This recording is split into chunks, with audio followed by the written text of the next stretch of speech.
Chapter 946.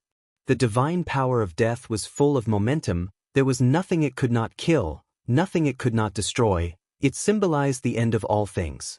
However, it went in quickly and was also destroyed quickly. In less than 3 seconds, Thea felt that she had lost contact with the divine power.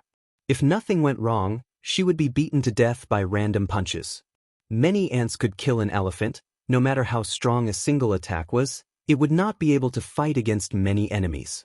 She once again increased the input of divine power, but it was still extinguished by a sea of emotions. Let me try. Seeing her lover being defeated, Diana also became more cautious. One of her fingers flashed with green light, that was courage, and the other hand had little golden light dancing, that was perseverance. Perseverance gave her more and more tenacity. With perseverance, she could move forward with courage. Although Diana was not as strong as Thea now, she was worthy of her identity as the world's protagonist. After breaking through her own limitations, she was very stable. The several divine positions resonated with each other and cooperated very well. Unfortunately, she only lasted for less than 5 seconds before she completely lost contact with her. What to do? This question was placed in front of the two goddesses. Thea's method was to analyze the specific problem. Wasn't it just the remnants of emotions? She first went to the underworld and pulled back the 4 guardians who were waiting in line to be reborn. Thea asked them to take back the emotions in the ring. Your Majesty Goddess, we don't have a body, we can't take back the emotions. There was a hint of cunning in the eyes of the big-headed guardian. His hidden meaning was that they could not do this without a body, but with a body, it would be different. Could you let us be resurrected? If you have a body, are you sure you can take it back? Thea looked at them coldly. This? The 4 guardians looked at each other. They were not sure. If they were not able to fulfill their promise, then it would be terrible. Their hesitation fell into Thea's eyes, causing the goddess of death to sigh. In the face of death, the arrogant and cold guardians began to talk nonsense. With a wave of her hand, she called the Secretary General, Two-Face, over. She pointed at the little blue men and said, Penny, Burton, Bradley, and Hubert, these guys have contributed to the universe after all. For the sake of their past contributions, temporarily stop the reincarnation process and wait for my further news. Previously, you were filled with righteous indignation, as if it wasn't enough for a few little blue people to be reincarnated into pigs. Now that you think it's useful, you immediately feel that they can be saved. You're the one who's saying all the good and bad things. You're even more two-faced than I am. Thea pointed out to the two-faced man one by one again. She matched them to each other, telling them who they were and who they were. There was nothing he could do about it. The names he had registered before were too perfunctory. Names like Passerby 1, 2, 3, 4 were obviously not up to standard. The little blue men gained some value in the young Mrs. Hart. They finally got their names back and got rid of their status as passersby. After giving the little blue men a suspended sentence, Thea rushed to planet Odium. Ignoring the 4 dead guardians, there were still 2 living guardians here. She went straight to the point and asked Gansersay to take back the emotions in the ring. The process was not very pleasant. After all, she was simply and violently looking for the ring in Gansersay's soul. Gansersay was tormented by her and his defense was greatly reduced. Then he was hit by the bell of fate. When Thea entered the room, Gansersay was lying on the bed. His breathing was so weak that it was almost inaudible, as if he was dead. Gansersay was furious when she saw the young miss, but she was already past the age of youth. When Thea asked her to take back the emotions, she repeatedly talked about how hard it was for her. She was alone and had to take care of her old boyfriend, Gansersay, and how difficult it was for her. Thinking that she seemed to be a little violent, the goddess of death checked Gansersay. Although he was seriously injured, Gansersay's strength was one of the best among the guardians. Using the divine power of the soul to move back and forth, he slowly woke up. After that, the 2 extracted their own emotions in the ring according to the agreement. Thea looked at the results and was both happy and worried. The good news was that she could extract the emotions, but the bad news was that there were nearly 50 personal emotions in the ring. In other words, There were 50 guardians who participated in the creation of the first ring. Hundreds of millions of years had passed. Some fled to Zamalin and established the Purple Lantern Corps.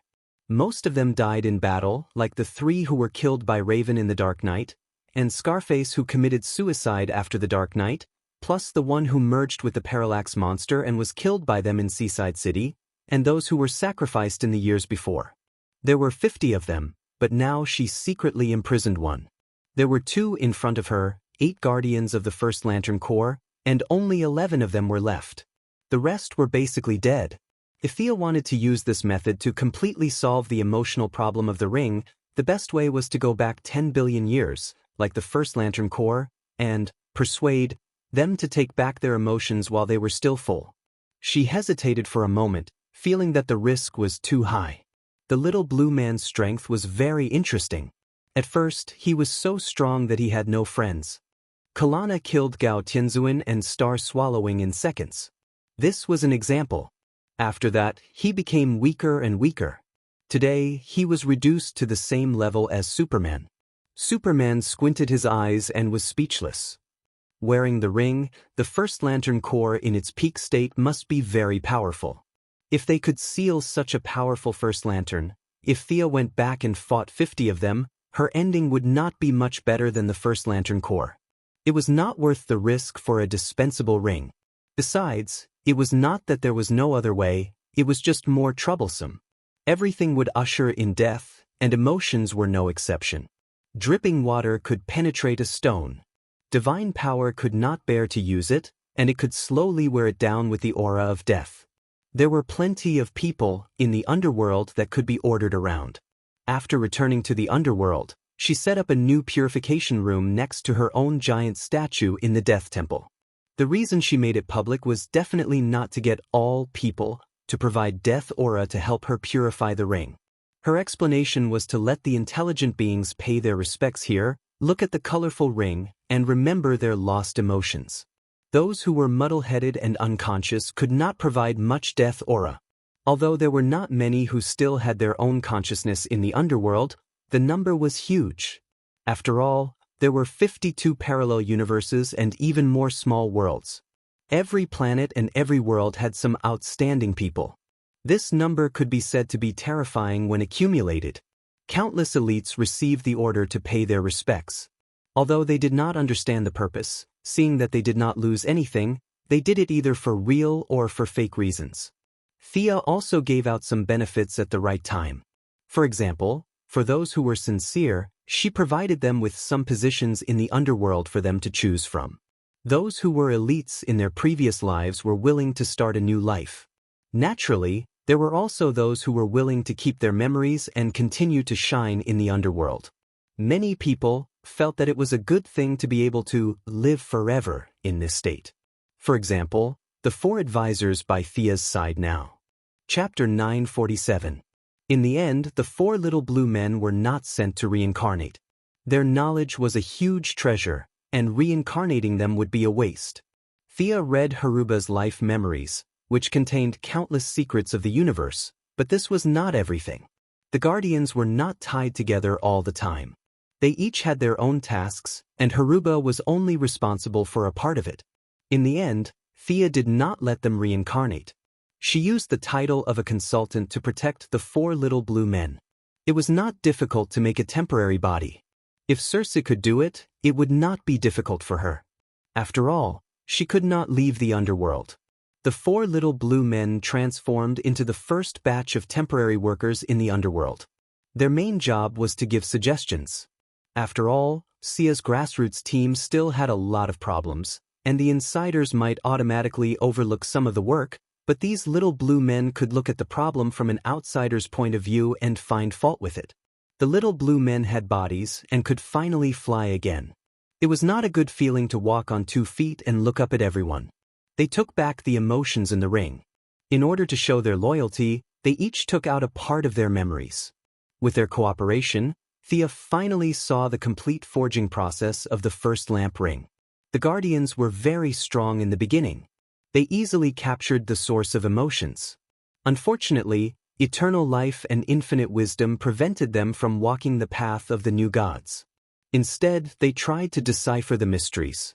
At this time, First Lamp came to them. He brought with him a technology from billions of years in the future. Everyone worked together to transform the source into a ring. Now, they needed to reverse the process. It was not easy without the help of the little blue men. I see your intentions, but resurrection is impossible. The underworld, or rather the world's will, has high requirements for the resurrection of the long-lived species. You obviously do not meet the requirements. Xia was not lying. The long-lived species were basically the life forms at the beginning of the universe. Now that time had passed, the universe no longer needed them. It needed passion and constant change. In just a few decades, they would be able to bloom with endless brilliance. Only this could help the universe evolve to a higher level. Immortals that were like stagnant water were now like malignant tumors. Lady Styx, Attikitas, and these guys in front of him could tell that without Thea's help, Lady Styx would not be able to level up in another 100 million years. These little blue people were dropping levels every day. The universe's will did not hide its rejection of them. The leader of the blue men, Big Head Hobbart, still spoke on behalf of the group. This was a habit that they would not be able to change anytime soon. Your Majesty, we are very comfortable here. We don't want to be resurrected. Thea nodded. She was too lazy to think about whether they were sincere or not, as long as they could be of use to her. The matter of purifying the rings was left to them. Thea made another trip to the Blue Lantern main planet. Kyle Rayner was still training in seclusion. She gave him a few simple pointers and turned back to Earth. The matter of the Third Army was not a big deal. It was not a big deal to Earth, but it was not a small matter either. Just look at the planets that were ravaged by the Third Army.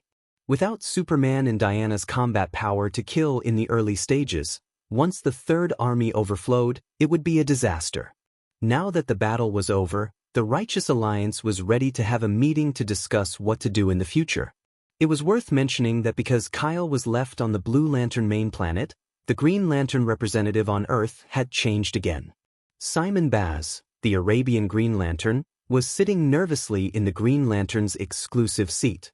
In addition, Thea's unspeakable relative, Black Canary Laurel Lance, had also officially joined the Righteous Alliance. Laurel was a late bloomer. No one knew what stimulated her, but her strength improved by leaps and bounds. Her sonic attack and her own hard work finally made her into the ranks of the first-line heroes. She stepped into the Righteous Alliance's door one step ahead of Batgirl Barbara. First of all, they welcomed the two new companions. Secondly, Superman directly asked everyone what safety measures should be set up on Earth in the future. In the past, this question was raised by Batman. It was rare today. Superman saw more than 10 planets suffer disasters. He could not help it. He had to do something. Many people on Earth did not realize what had happened, but he knew. He saw it with his own eyes. The Third Army assimilated intelligent life. The First Lanterns threw the entire planet around like sandbags. Countless lives were wailing and wandering between life and death. If all of this fell on Earth, on the heads of his relatives, what should he do? Seeing these tragic scenes with his own eyes, Superman could not sleep all night. At the beginning of the meeting, he threw out this question, hoping that someone could help him solve his doubts. Will there be similar disasters in the universe? According to some convention, the Green Lantern was in charge of all problems in the universe. Several people looked at Simon Baz in unison. The Arabian Green Lantern was dumbfounded. You're asking me about everything? Just a day ago, I was chased by many agents on the road for stealing a car. Now you're asking me about disasters in the universe? How could I know? The Missy coughed twice, indicating that she had something to say. Superman, your definition is too broad. The disasters we are facing now are actually caused by certain individuals. It is not an earthquake or a hurricane. It is difficult to make a reasonable and accurate prediction. But Madame Xanadu can make a prediction. Am I right? You should be able to do it too, right? Batman resisted mentioning Old Ma's name. Prophecies require a price. Time is a long river. The prophet is like a fish in the river. It jumps up with all its might and sees the road ahead. However, The price is that it loses its original position and is covered in injuries. Thea avoided talking about herself. Madame Xanadu was now a relative she could not mention. After becoming the Lord of Hell, there was no need for old Ma to appear. Thea spent time helping her sort out the burden on the timeline. Now, Madame Xanadu had finally recovered 40 to 50% of her strength. She did not explicitly refuse, but what she meant was that she did not advocate sacrificing someone to save Earth. Superheroes could basically reach a consensus on this point. Sacrificing the innocent in exchange for justice was not justice. Then do you mean that we can only passively defend? Superman asked. Thea thought for a moment. She asked in return, if a person did not make a mistake, would you arrest him for something in the future? No, at least I won't. The Flash immediately spoke, but then he reiterated that this was only his opinion. We won't either. Batman also nodded, but Thea could tell from his eyes that he wanted to collect all kinds of information about the other party first and carefully write down a notebook of information. Once the other party committed a crime, they would be arrested immediately. All right then, we've reached a consensus on this point. I'll just tell you what I've seen and heard for your reference. There's a group of people, and they're very evil. Sia was interrupted before she could finish. Chapter 948. Is it Darkseid? Batman still remembered the invincible power of the evil lord. Is it an alien? Superman was worried about his relatives. Neither. Do you know about parallel universes? Everyone nodded. The Flash and the others teamed up with Dr. Wells on Earth 2 every day, so they naturally knew about parallel universes. Batman had also seen Thomas Wayne on Earth 2 from afar, so he was no stranger to this concept. There is such a parallel universe. Although the code names are different, the Superman, Batman, Speedster, Green Lantern, and Neptune are all evil. Of course, I'm even more evil there. The Kryptonians there use kryptonite as their energy source, and they commit all kinds of crimes. At night, Gotham is also ruled by a man in black. The speedy ones kill the innocent for fun, and the rest are their accomplices. Currently, this dimension does not intend to invade us, but I would like to ask all of you, what do you plan to do after knowing this? A dimension full of bad guys. Thea told them about Earth 3, and Guangdong's investigation showed that the evil Thea came from there too. As for whether she was still there, Guangdong could not be sure. A huge barrier covered Earth 3, and the new gods could not enter at all. A few of his subordinates suppressed to the level of ordinary people and entered the barrier, but they were limited by their abilities and could not get any high-level information. Thea thought about it several times. Whether the evil version of herself was controlling Tianzhou or being controlled by Tianzhou, they would have to fight. The anti-watcher was also recovering there. If he had absorbed the energy of the entire universe of Earth 3, it would be difficult to deal with him. Thea wanted to organize an expedition to Earth 3. She had even thought of the code name, Eternal Justice. She was working on her plan, and the people of the Alliance were also digesting the information she told them. They did not provoke us and were going to fight them? Was this the act of a hero? Everyone was thinking. It was normal for heroes to be schemed against by their enemies in the dark. Then, they would suddenly attack and lose their armor. They were not masochists, who would like to live their lives in fear. But the enemy had not done anything yet. If they went to fight them, it would go against their principles. Do you have any further evidence? Or images of that world? Batman asked. Wait here, I'll look for it. After saying that, Thea closed her eyes and scanned the entire Earth with her psychic power. All kinds of shielding devices and black technology were useless in the face of death. She quickly found the target. Spatial displacement was too easy for her. As long as the target stood in front of people, everything would be revealed. However, there was still a small problem in the Alliance that needed to be solved. She whispered a few words to Diana, and they quickly reached a consensus that this matter could be done. Thea gave Batman a strange look. The other party has already begun to plot against us. They sent 2 people to act as the vanguard. You can't catch them? Superman asked tentatively. The eldest miss chuckled. If this person walks into the Hall of Justice, because his appearance is too obvious, Then the true identity of one of us here will be officially exposed. Although she didn't say it directly, everyone knew that she was referring to Batman. The scene fell into silence for a while. We are the Justice League. Even if we can't share each other's past, we should accept each other's true identity. I'm Clark Kent. Superman was the first to speak. Thea Quinn. Diana Prince. The Flash took off his hood. He had been waiting for this day for a long time. Barry Allen. The Green Arrow also took off his hood and said in a low voice, Oliver Quinn. Arthur Curry. Ray Palmer. Zatanna Zatara. The two newcomers didn't know what was going on, but they still took off their masks. Laura Lance. Simon Bartz. Nightwing hesitated for a long time. He was in the same boat as Batman, but when he thought of leaving those wings in order to find his own path, he made up his mind and took off his mask. I'm Dick Grayson. For a moment, all the pressure fell on Batman.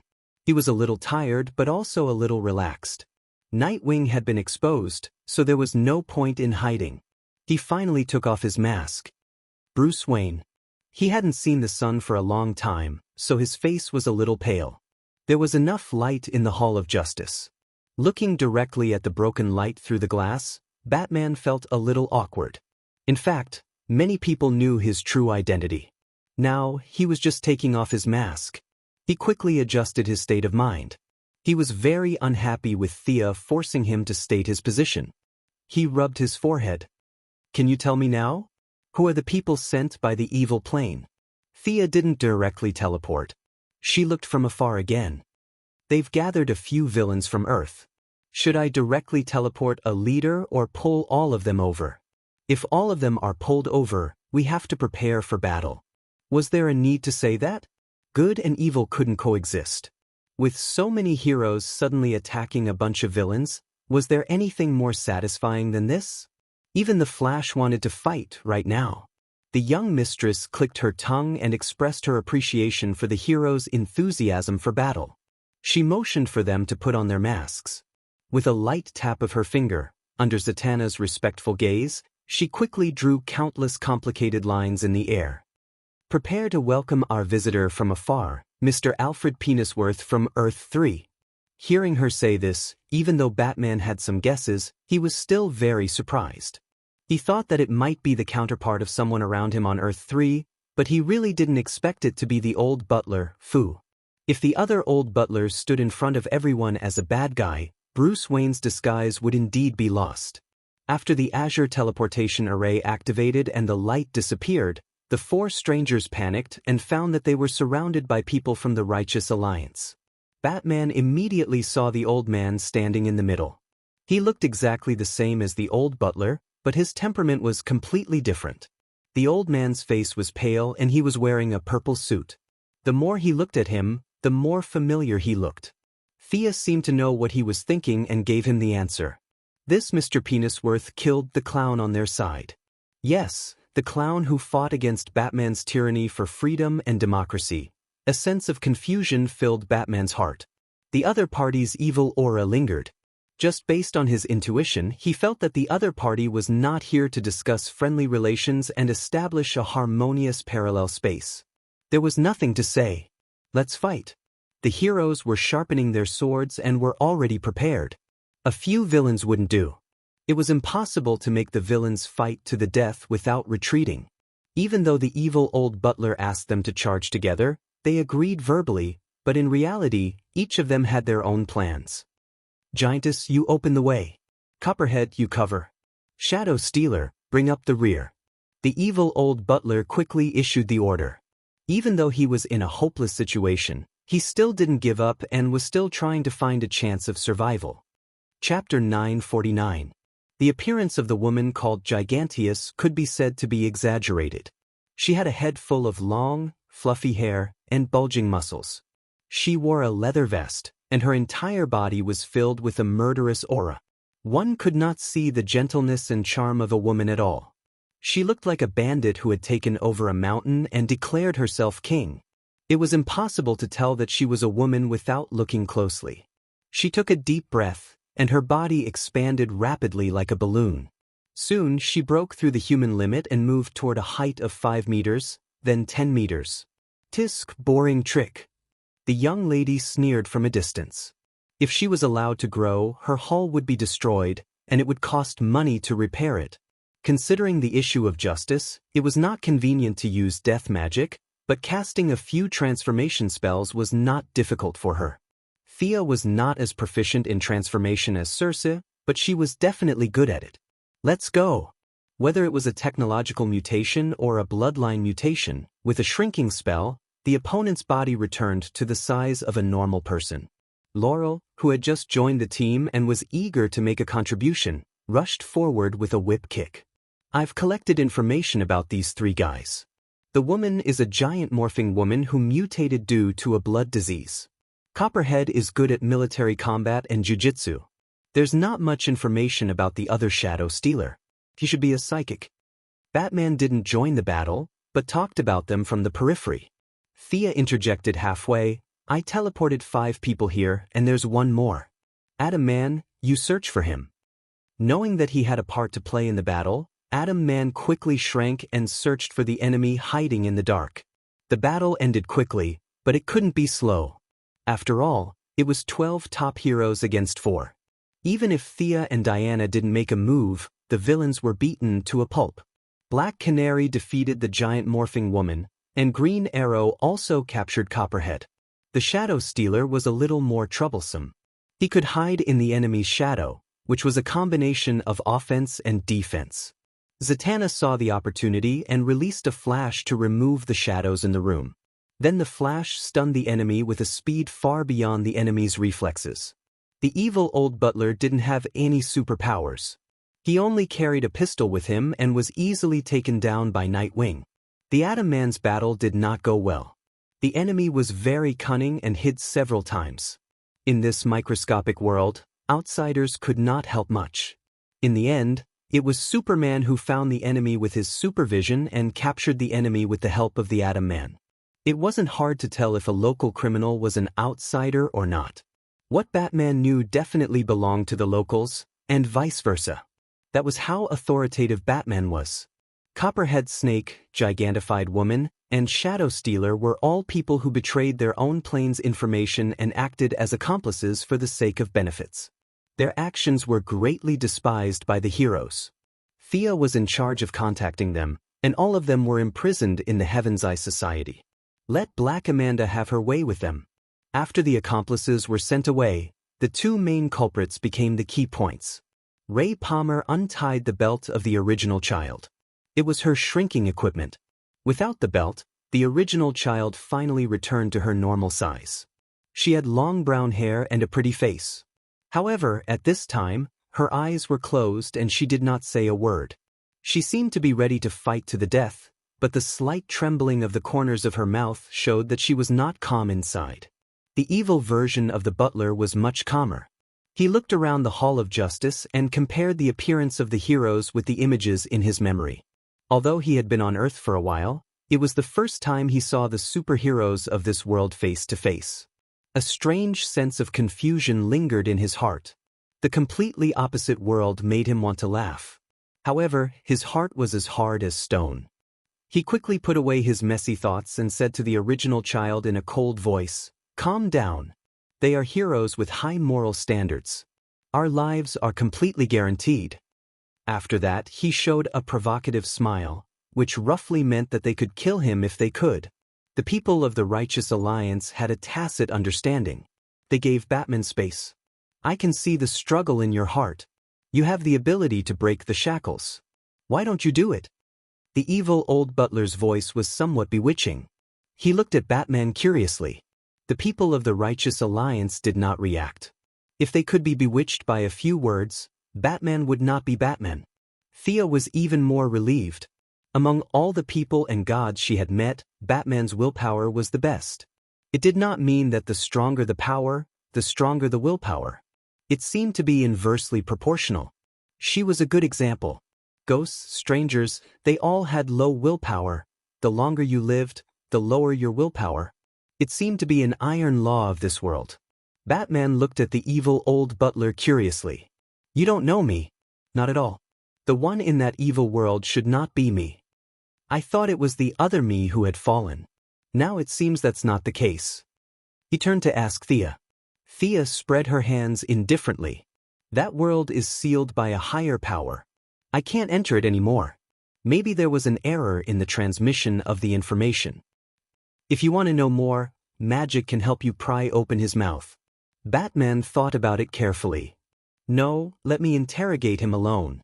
Then he pulled the evil old butler to the next room. The rest of the people could not help but look at the original children, but no one proposed to torture them. Women did not know much and participated in the core information.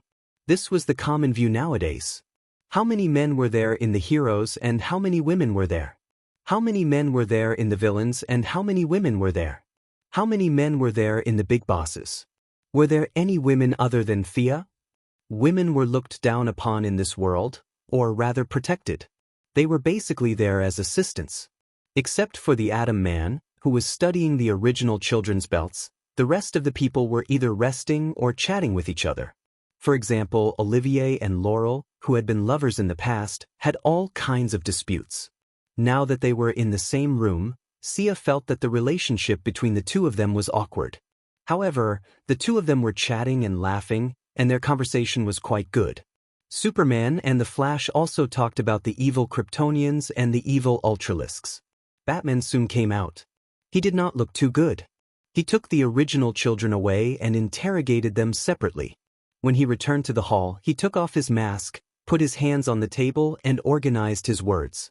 Bruce Wayne in that world was shot when he was young. Now the person who rules Gotham is a guy called Night Owl, a member of the Wayne family that does not exist in this world. He is my brother, Thomas Wayne Jr. Night Owl's assistant is also Nightwing, the evil gang member Richard Grayson. In addition, a Kryptonian also landed there. His code name is Super Overlord, which should correspond to Superman, the Flash's Johnny Quick, the Green Lantern's Divine Ring, Diana's Super Queen, Neptune's Ocean Overlord, and Firestorm's Deathstorm. Chapter 950. Batman told her what he had learned. There seems to be another Luthor in that world, but he's not like them. He's even more evil and can use magic. Thea did not say anything. She felt that evil Luthor's magic was taught by evil Thea. As the vengeful spirit of God's predecessor, magic was really just a minor skill. Everyone, the enemy has bared their fangs at us. If we don't strike first, doomsday will be waiting for us. Also, if the battlefield is on that Earth, we have less to worry about. Seeing that no one said anything, Thea had no choice but to take the lead. Starting a war would definitely affect her reputation, but she did not care about that. The enemy was already coming for them. They were not so pedantic and agreed to fight. However, none of them had any experience in fighting across dimensions, so they could only look at Thea. Like I said, the new gods in that dimension have another name, but let's call it Earth 3. She confirmed the target first. It's sealed by a powerful barrier. I can't get in. Diana, Superman, the Flash, and all the other superpowered heroes can't get in. The evil superpowered villains can't get out without special means. That's why they sent Butler Pennyworth as the vanguard. Batman nodded, indicating that he was aware of this information. However, his mind was sharp and he quickly realized a problem. Who sealed it? We call him the Anti-Watcher. Actually, you should have seen him before. He was the one who was resurrected from the Black Lantern's power source on the darkest night. Thea answered. Batman immediately asked, is he more powerful than Darkseid? Thea took a long time to think about this question. Batman's question was too amateur, so she had to answer it in a more general way. Strictly speaking, the Anti-Watcher is far more powerful than Darkseid. Batman's eyes widened. Thea took another turn. The Anti-Supervisor is different from us new gods. We have a ceiling, and once we reach a certain level, we can't go any further. It's the same for me and Darkseid, but the Anti-Supervisor is different. He has no ceiling. Batman's posture was a little messy. How was he supposed to fight like this? However, he was very patient. He hugged his elbows and continued to listen. Thea frowned. That's like asking me whether an atomic bomb or an atomic bomb can kill. Darkseid and anti-surveillance are completely different. Darkseid is a conqueror. He wants all life to submit to him. How evil! The Flash whispered. The anti-watcher wants to destroy the universe. The more he destroys, the stronger he becomes. This one is even more evil. The Flash exclaimed again. Thea glared at him, and the guy finally shut up. You mean to say that this counter-supervisor is currently very weak? You want to kill him when he's weak, am I right? Batman thought that he knew her very well. She must have her own reasons for putting so much effort into this. Thea denied. The anti-supervisor is not a threat to me. I can say that he's not much of a threat. If I just sit back and do nothing, we have no conflict of interest. Destroying the multiverse is a mission engraved in his soul. He's like a program, tirelessly destroying one universe after another. Every time he destroys a universe, he absorbs all the power of that universe. That's the source of his power. When all the universes are destroyed, he will enter a new form. Maybe it's a reboot, or something else. Anyway, I haven't seen it before. When he destroys the universe, I can hide outside the universe. I have this ability. I can take my family, friends, and everyone with me. But are you willing to do that? Are you going to sit back and watch the universe be destroyed while you run away? No one was willing to run away in the face of danger. Compared to his evil counterparts, the anti-supervisor was more of a threat. The heroes were full of sacrifice and had high moral values. Thea, who had broken moral values, was also the advocate. In the end, all of them approved the plan to invade Earth 3. Since the anti-supervisor only had a sliver of HP left, now was the best time to kill him. Even Batman thought that they could fight. But this was not a street fight. One Earth was going to attack another Earth, and countless preparations needed to be done. First, they needed to get first-hand information. Interrogation alone was definitely not enough. The main alliance needed someone to be the front line. Even the superhumans could not get through, and half of them would be eliminated. This mission. Batman was about to volunteer when he was interrupted by Nightwing. Bruce, Gotham still needs you. Let me go. As a heroine, Laurel was unwilling to pass on her responsibility. Green Arrow also volunteered to help. Even the Atom Man said that since the original children could come, it was only natural for him to go. He was very suitable for gathering information in his atomic form. The 5 superheroes talked about each other's strengths and weaknesses. They all wanted to take on this dangerous mission. They first eliminated Batman for the same reason. He was a tall tree that attracted too much attention, and it was good for him to be a behind-the-scenes commander. He could forget about charging into battle. After all, he was old and had not fully recovered from his injuries from the battle with Darkseid. Green Arrow was the second to be eliminated. She was already considered an enhanced person. Thea felt that she would not be able to get through. Besides, Star City could not do without her. The focus finally fell on Black Canary, Nightwing, and the Atom Man. Seeing that they were arguing passionately, Thea held her coffee cup and watched the show. She did not have the heart to interrupt. It was not until Diana poked her under the ribs that she spoke. There's a small problem. Diana glared at her. Thea quickly changed her words. I haven't figured out how to get to Earth 3. Nightwing had the upper hand. As Batman's successor, he had an overwhelming advantage whether it was combat, reconnaissance, interrogation, or infiltration. If all 3 went, he would be the leader. If there was only one spot, it would be his. He did not expect Missy to come to a sudden halt. After arguing for so long, it turned out that there was still a problem. Was this a problem? You guys have been trying for so long. Can't you find a way? Sia smiled at Nightwing, who had an ugly expression on his face as he forced himself to swallow a mouthful of blood. She felt helpless as well. The mother box had already been sealed off on Earth 3. Even all interdimensional teleportation methods had been sealed off. Even her Anka amulet could not. The official Sister of Death could certainly ignore it, but she, as a reserve, could not. Then how did the 2 of them get here? One-way teleportation? Batman still had a lot of questions, but he did ask the main point. How did they invade us? They must have some means to get here, right? What about after conquering us? Will they go back? Batman turned into a million whys and threw a bunch of questions at Thea. Chapter 951. Thea could only answer them one by one. First of all, the two of them should have come here before the blockade. The anti-watcher was seriously injured at that time. He was in the interdimensional blockade. In terms of time, it was only a moment, but in that plane, the abnormal weather may last for several days. So, there will be a gap in his blockade. At that time, ordinary people can come here. In order to send our companions over, we have to break the blockade without alerting them. So, I'm stuck at this step. As for how they came here, I don't think it's important. After all, we're going to fight our way over. Why should we care what they do? Batman looked at her for a long time with a stern face. I think you'd better tell us. The hidden danger needs to be eliminated in time. You were the one who shouted that there should be no secrets in the couplet and forced me to reveal my identity. I remember it very clearly. Tell me your secret out loud. Superman thought that they should take precautions in advance. At the same time, Diana thought for a while and felt that they should make it clear. The Valkyrie meant that one person's wisdom was shorter than others. Perhaps there were details that she did not consider. Everyone should think of a solution together.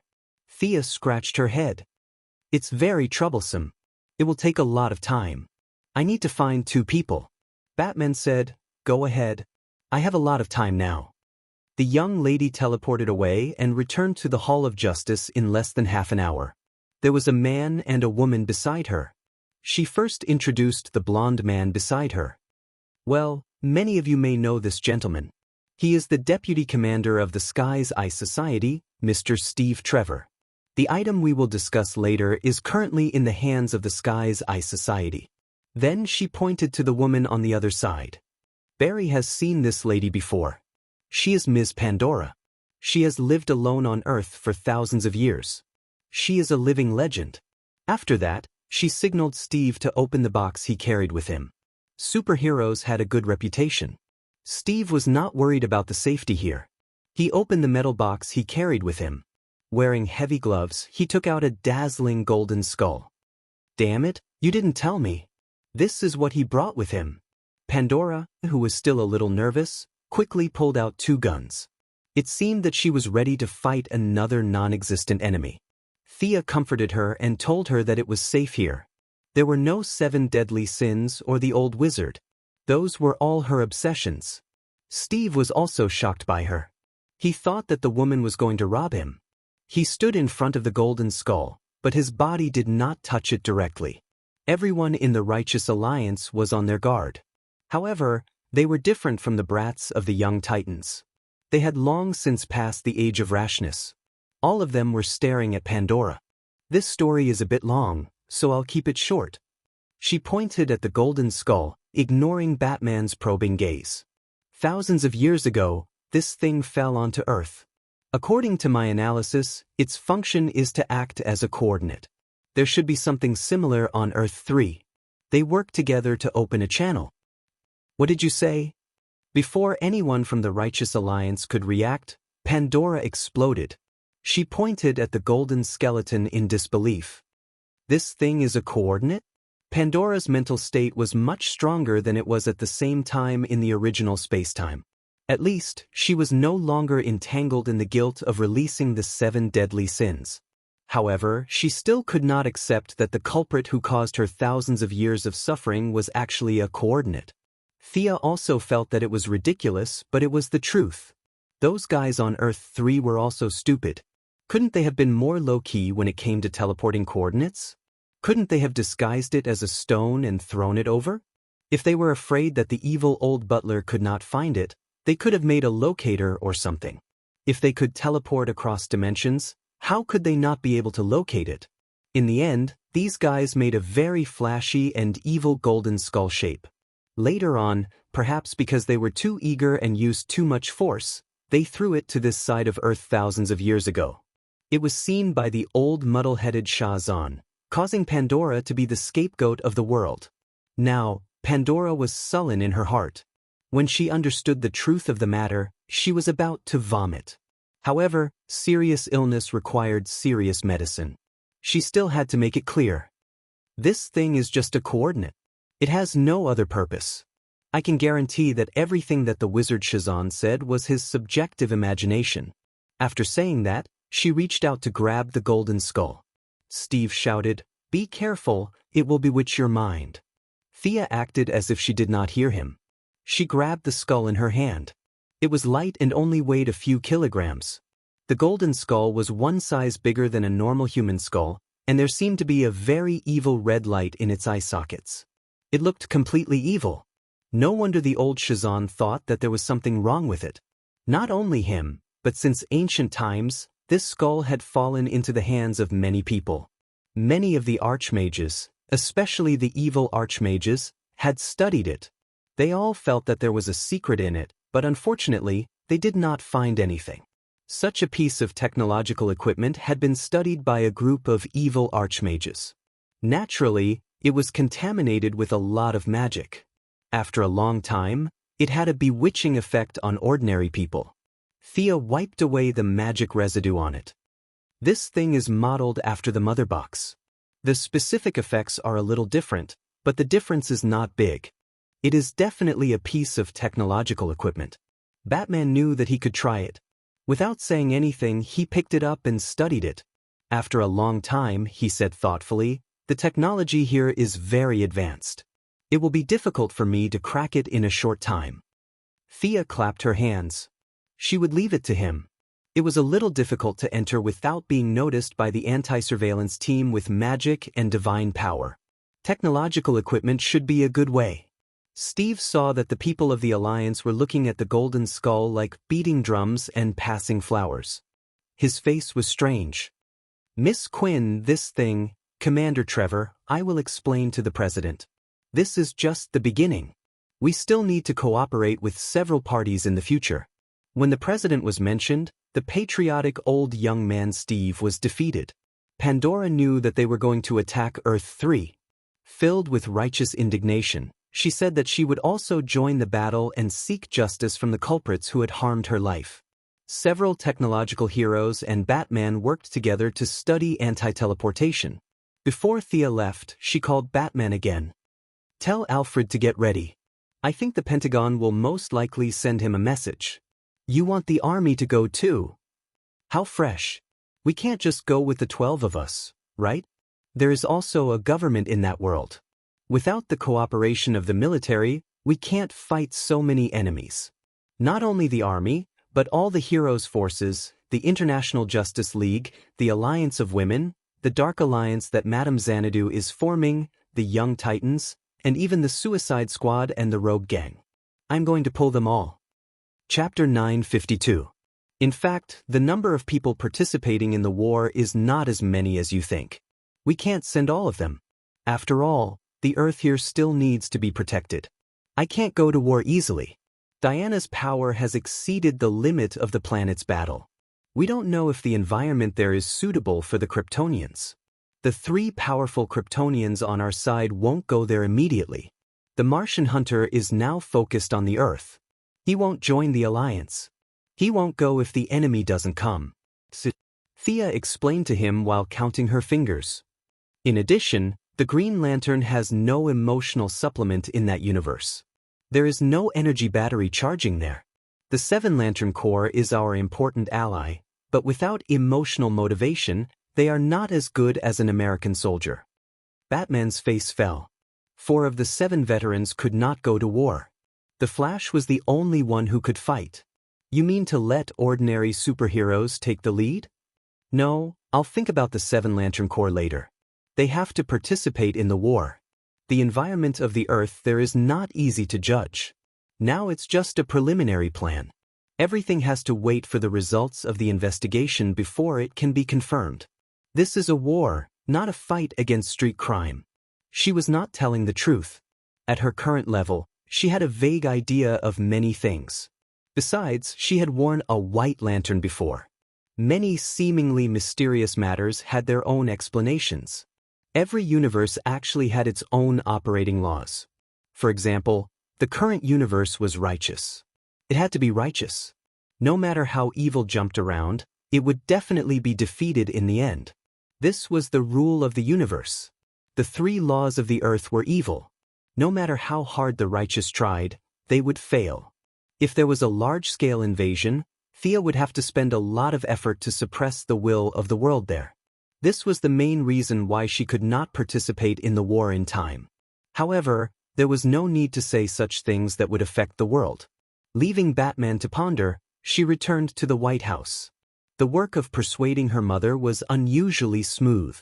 To be honest, when Moira first took over the presidency, she was a little desperate. It was similar to showing the true colors of a hero when the sea was turbulent.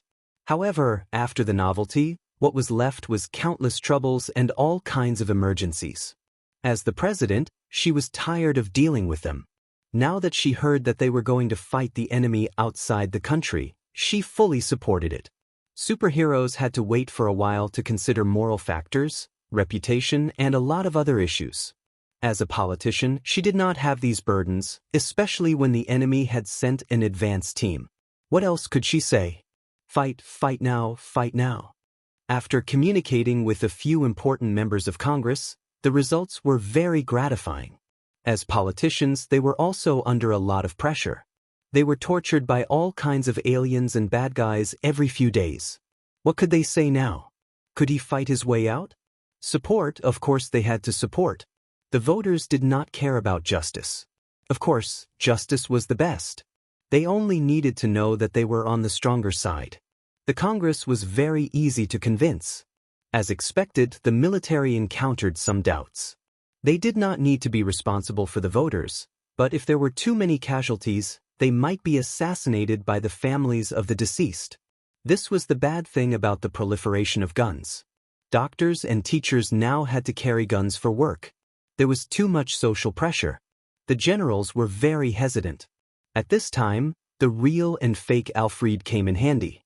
They had to make them realize that if they didn't shoot first, the other party would come for them. 3 days later, Thea welcomed Bruce Wayne and the old butler, Fu, in front of the Pentagon.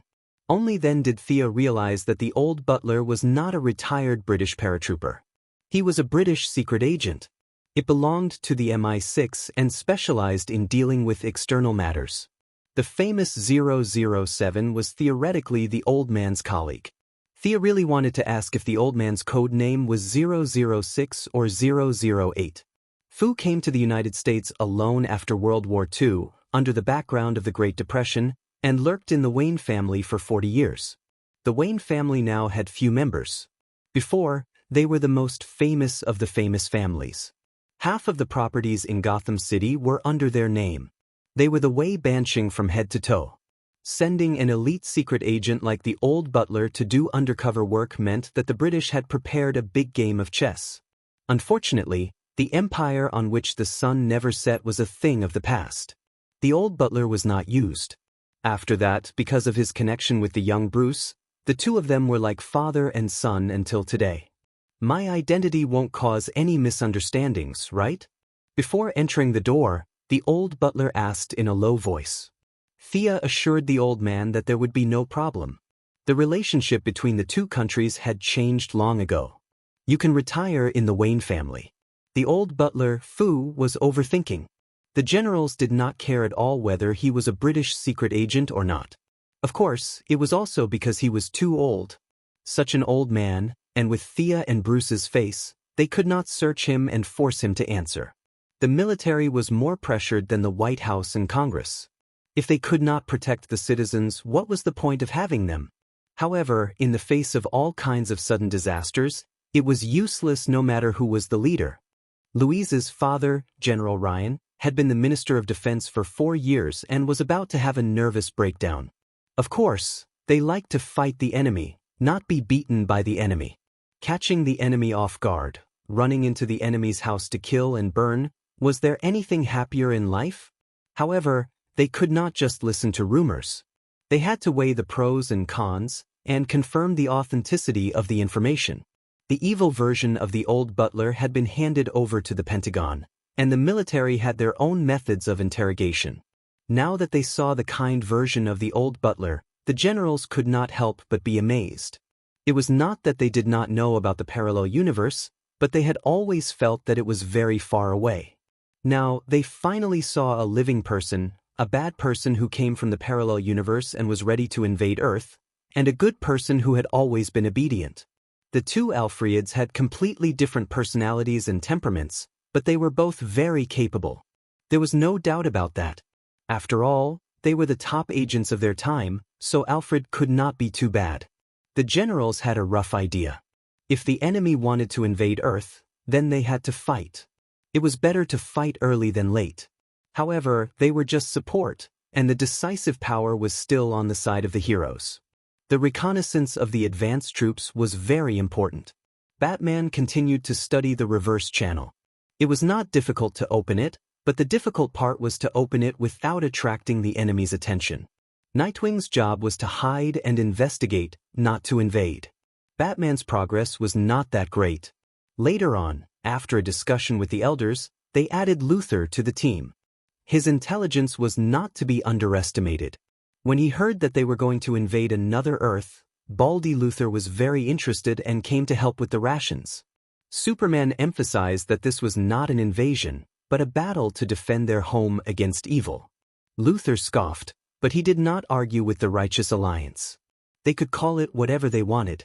With the addition of Luthor, Batman, and Mr. Excellent, the three most intelligent scientists on Earth worked together to decipher the Golden Skull at a much faster speed.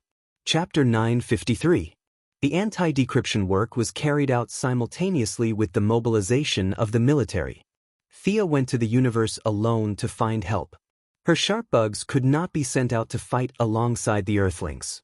The bugs did not look righteous. Her goal was still the Seven Lantern Corps that Batman mentioned.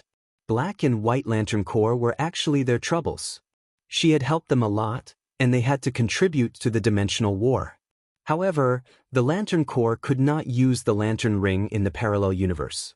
After a few discussions, the four advisors of the underworld helped her solve this problem. The Lantern Ring was filled with countless emotions. It could replace the main energy source and provide energy remotely. It could purify the ring and provide ammunition support. Thea felt that this was a good idea. The Seven Lantern Corps had enough mid-range and low-range combat power, but they were completely lacking in high-end combat power. It would be difficult for her to deal with the anti-supervisor and the evil Sia by herself, so she had to find a helper. After searching the multiverse for 2 days, she found the Spirit. She went straight to the point and asked to destroy the eclipse. The Spirit looked at her for a long time before saying, "Okay." Thea almost fell. "But I'm here to ask you to be my fighter. Why are you acting dumb?" Now that she had the confidence, she would not be able to win if they really fought, but the gap was not as big as before.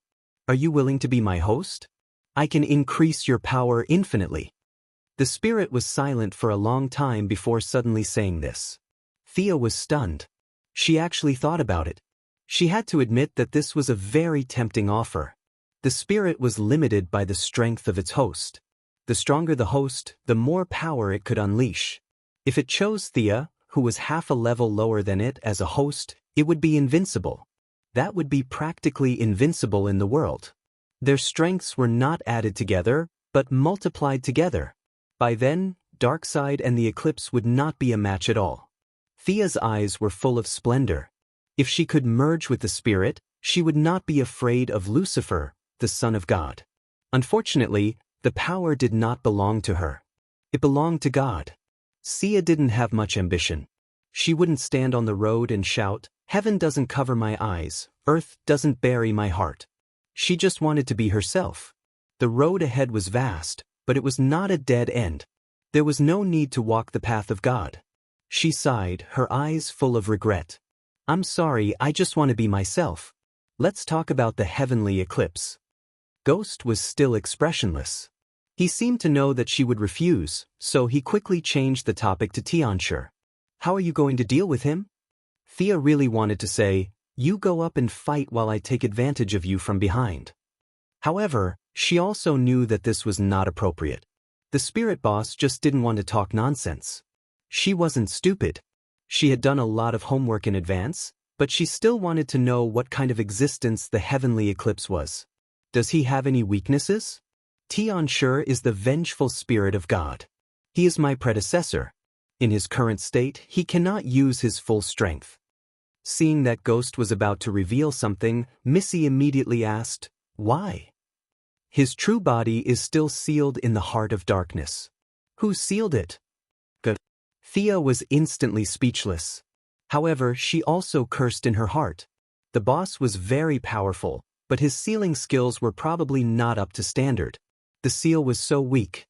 How could this guy escape? Ghost continued, "The heavenly eclipse will invade the negative emotions of life. You have to be prepared." Thea expressed that this was not a problem. Heroes were all strong-willed. They ate, slept, and fought against negative emotions every day.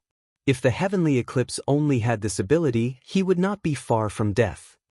"Is the heart of darkness still there? Can we reseal it?"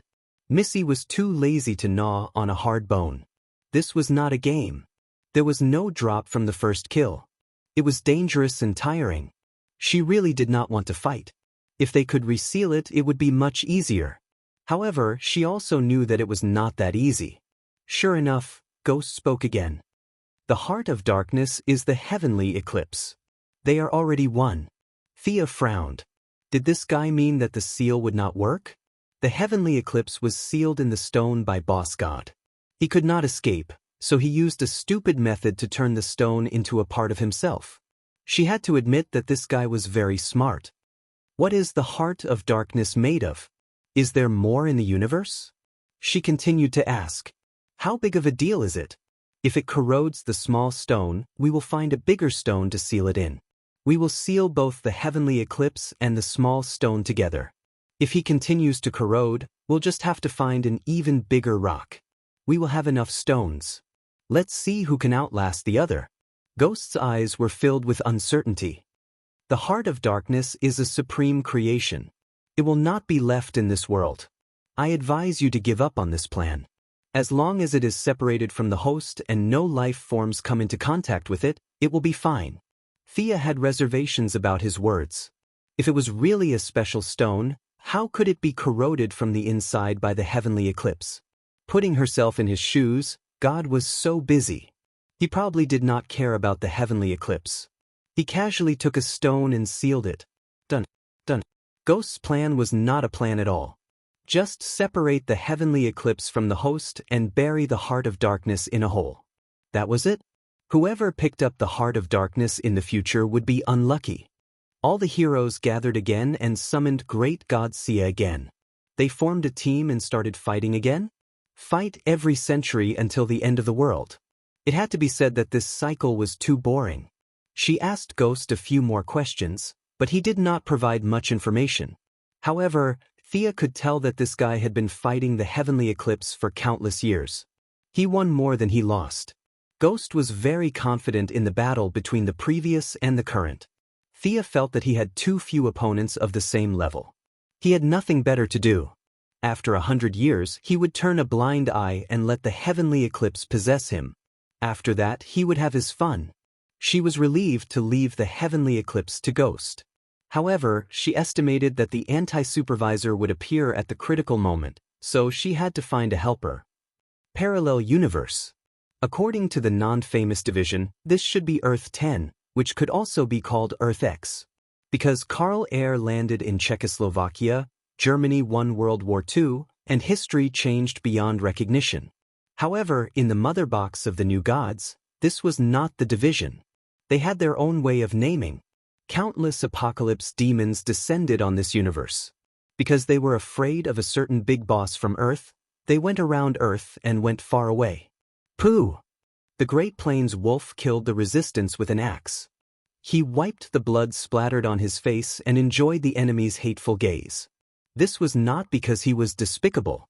If he did not get scolded every day, he would feel uncomfortable.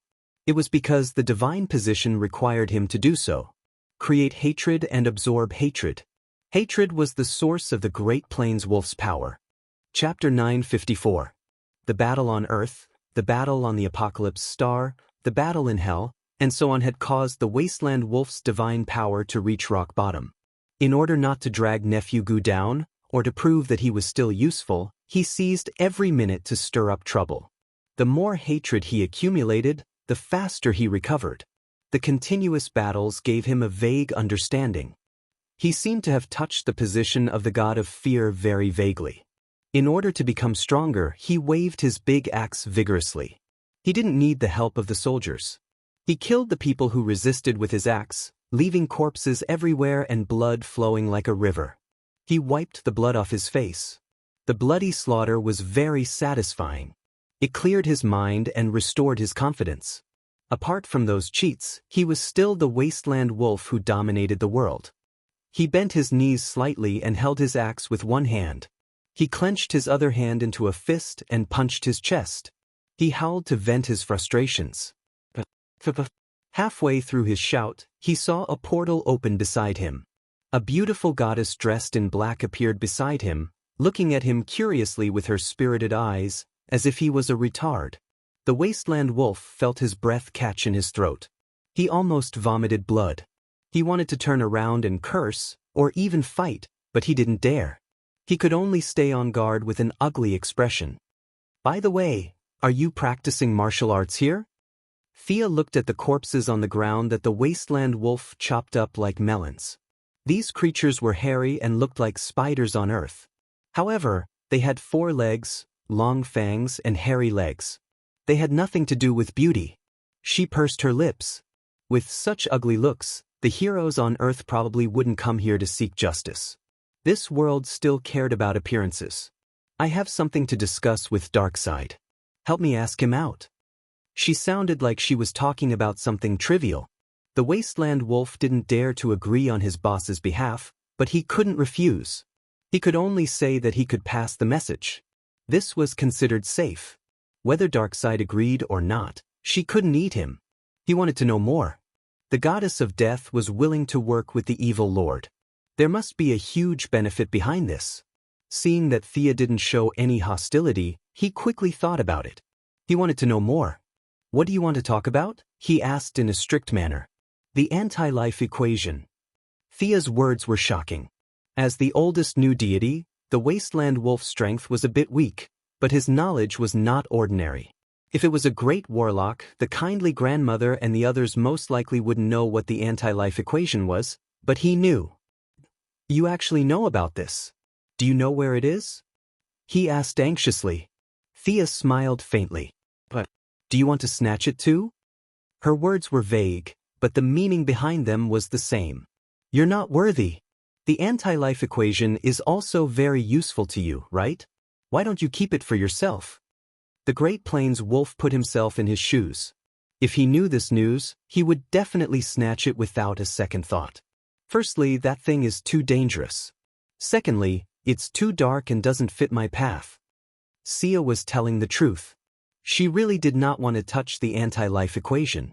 This was an ultimate power of destruction extracted from the depths of the anti-universe. If her death was mixed with it, then an earth-shattering dark demon that could destroy the multiverse would definitely rise. She had a clear understanding of what kind of power she could and could not take. She had already walked far enough down the path of darkness. If she was given the anti-life equation, her path would be dark all the way.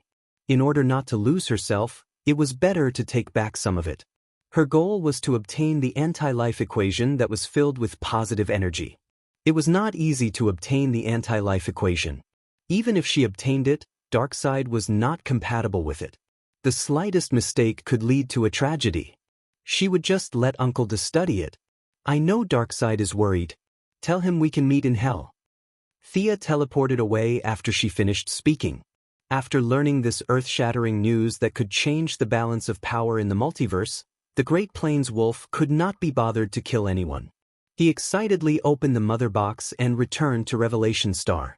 He was quite clear about his position, so he told Darkseid everything that had happened without missing a single word. The anti-life equation. Darkseid valued this news more than the Great Plains wolf expected. The evil lord revealed a thoughtful expression in front of his subordinate. Just like Thea, Darkseid had no room for improvement.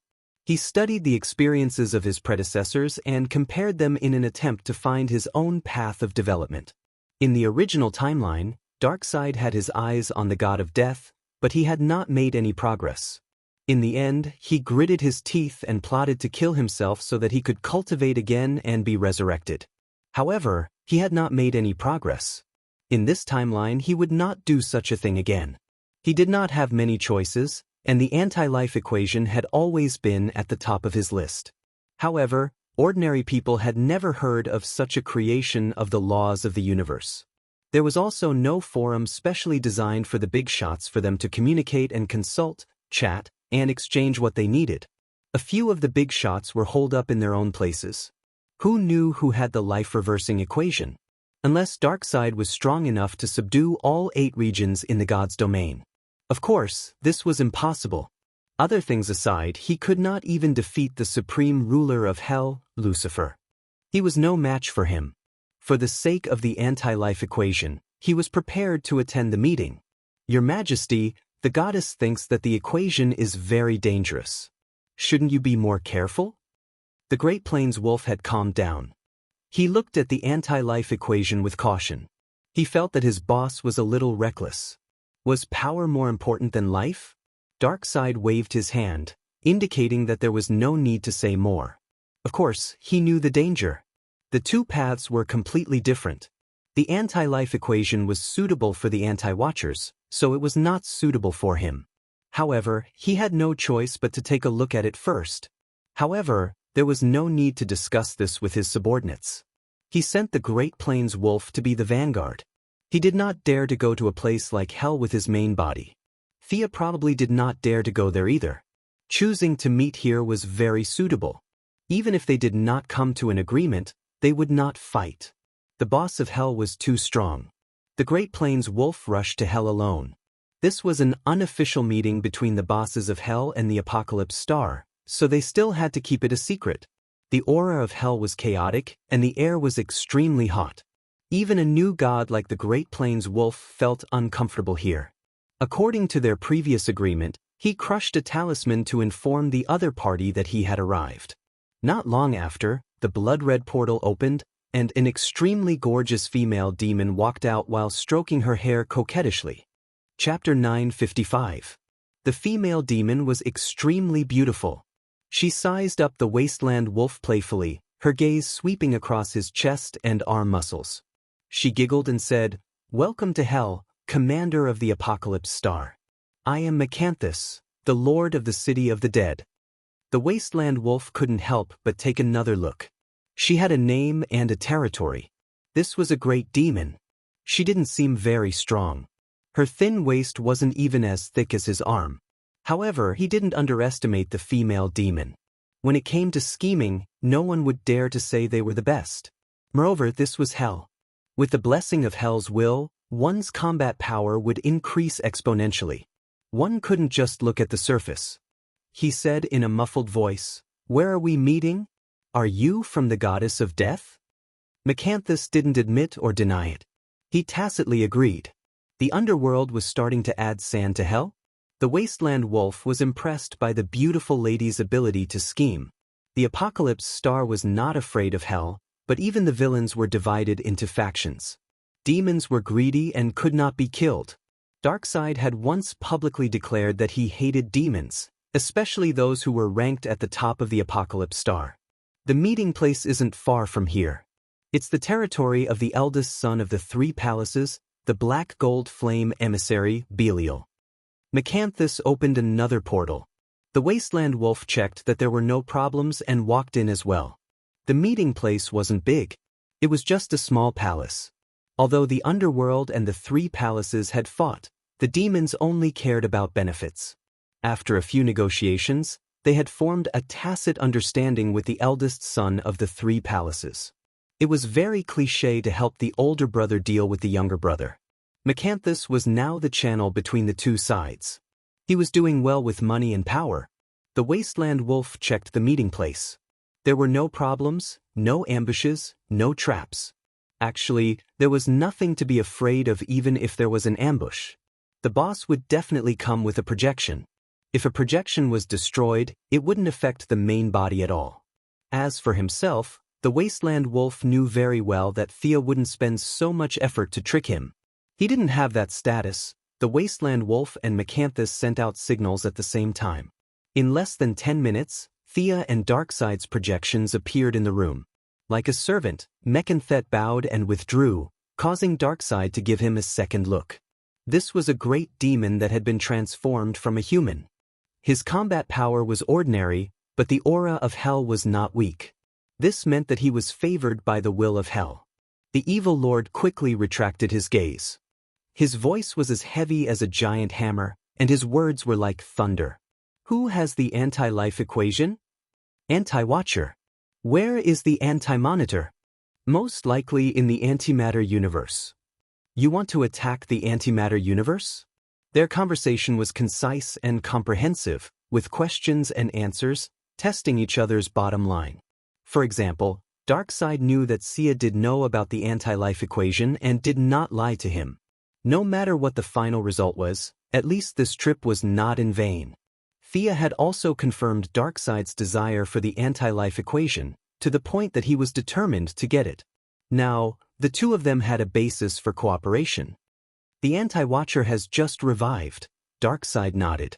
I saw your battle in the timeline. Was that when you sensed the anti-life equation? Thea did not expect him to be able to fill in the blanks on his own.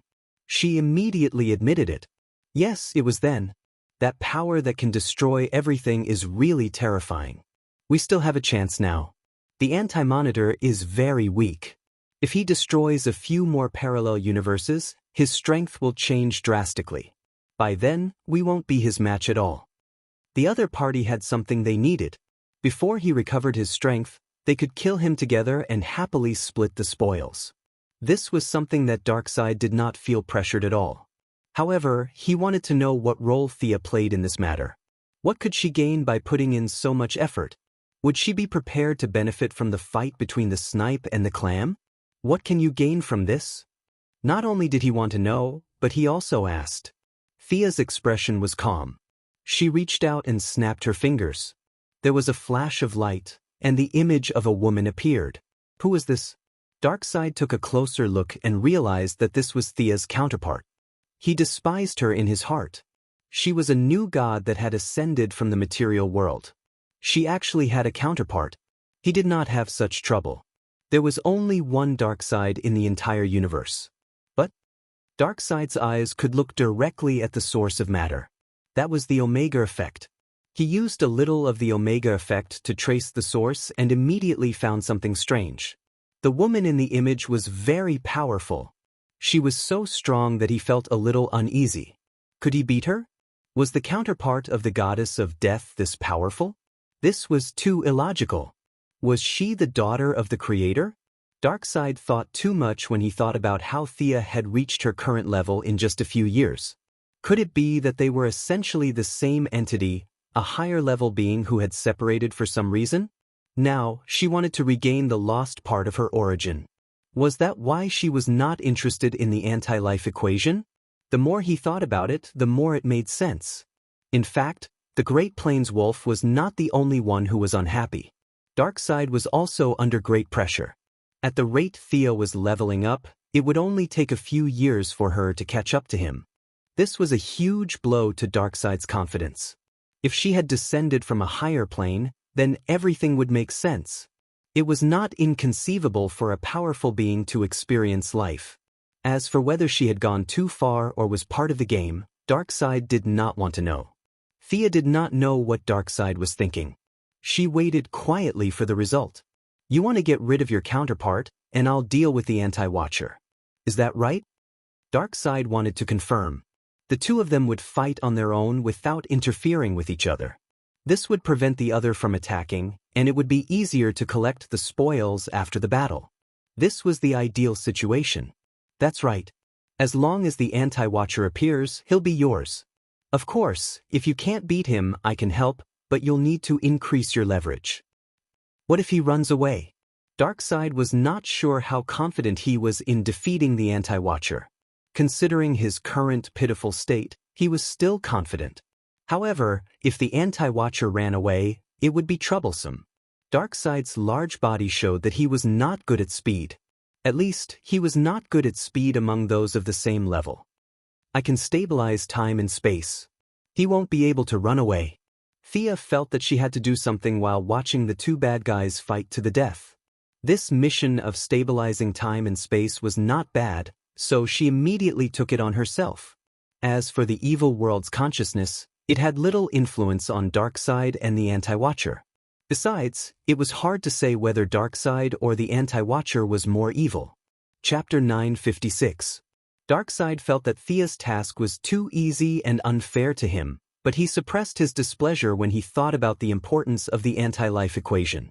Mage-type gods were rare, especially those like Thea.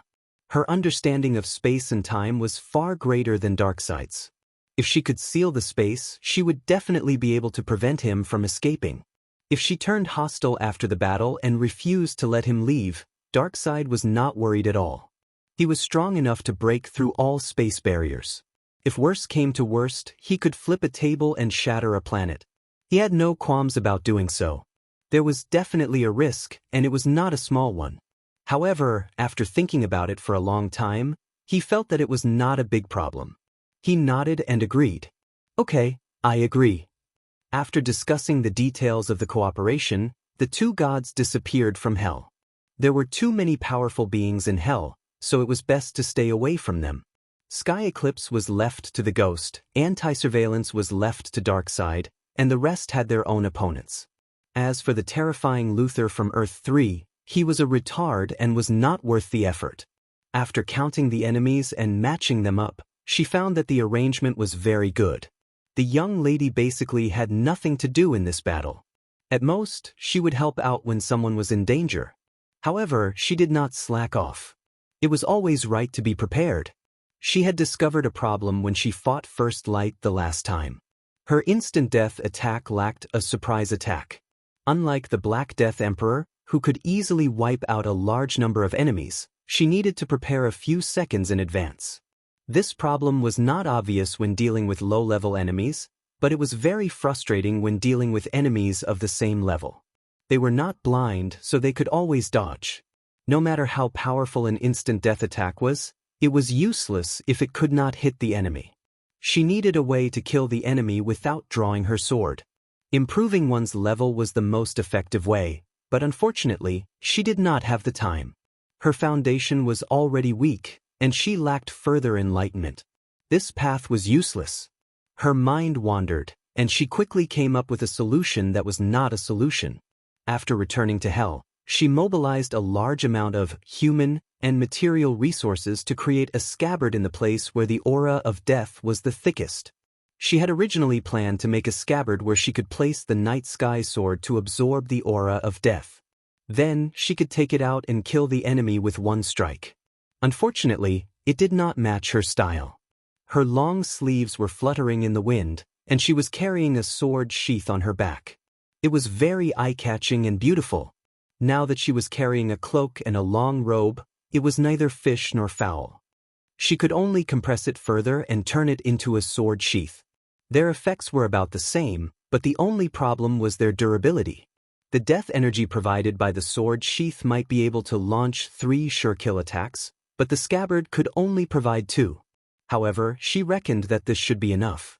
If she couldn't kill an enemy with 2 strikes, she wouldn't be able to kill him with 3 strikes either. The ghost didn't say what kind of material was suitable to seal the heavenly erosion. Thea found a few huge stones from the underworld that looked abnormally sturdy.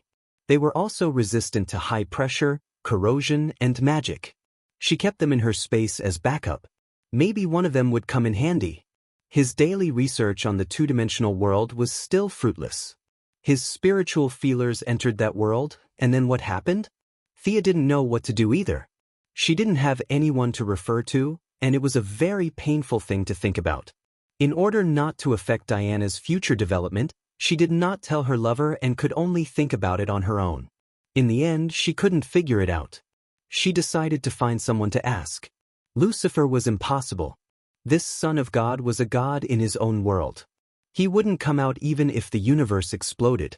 Big Brother Fate was strong enough, but this guy was always hiding from her. The remaining Watchers and Anti-Watchers seemed to be immeasurably powerful, but they were actually a bunch of high-level puppets. Thea didn't care about them at all. The Anti-Watchers aside, the Watchers seemed to be able to destroy the universe and record everything that happened in it. However, They were inseparable from the universe and were one. As long as the universe existed, the individual watcher would exist. When the universe perished, so would the watcher. When the universe evolved into the age of science and technology, the watcher would be full of sci-fi vibes. If the universe evolved to the extreme of cold weapons, the watcher would be an armored giant. Thea even felt that they didn't have the concept of self. They were completely different from her and Darkseid, who had their own emotions. They were like living programs. She would rather die than walk down this path. After eliminating those who had the ability to create the universe but ignored her, she only had one person left in her mind that she could ask. This person didn't live far away, but she hadn't made up her mind to contact him. It wasn't heaven or hell, and it wasn't some strange place. The person she was looking for was on Earth, in the metropolis. This place was only one stop away from the Daily Planet. It was the first choice for the city's poor. The security was good, and the rent was cheap. Other than the fact that the population was a little mixed, there was basically nothing wrong with it. When Superman first came to the metropolis, he lived here for a long time. The rent wasn't expensive, and it was close to the newspaper office. He only moved out after he got married to Louise, a fair, rich, and beautiful woman. Thea wasn't looking for him today, nor was she looking for something he left behind. She was looking for Superman's former neighbor, an old woman. When she found her, the old woman was drying clothes on the rooftop. Her hair was white, and her face was full of wrinkles. She wore a green t-shirt that was a little loose and didn't fit her body well.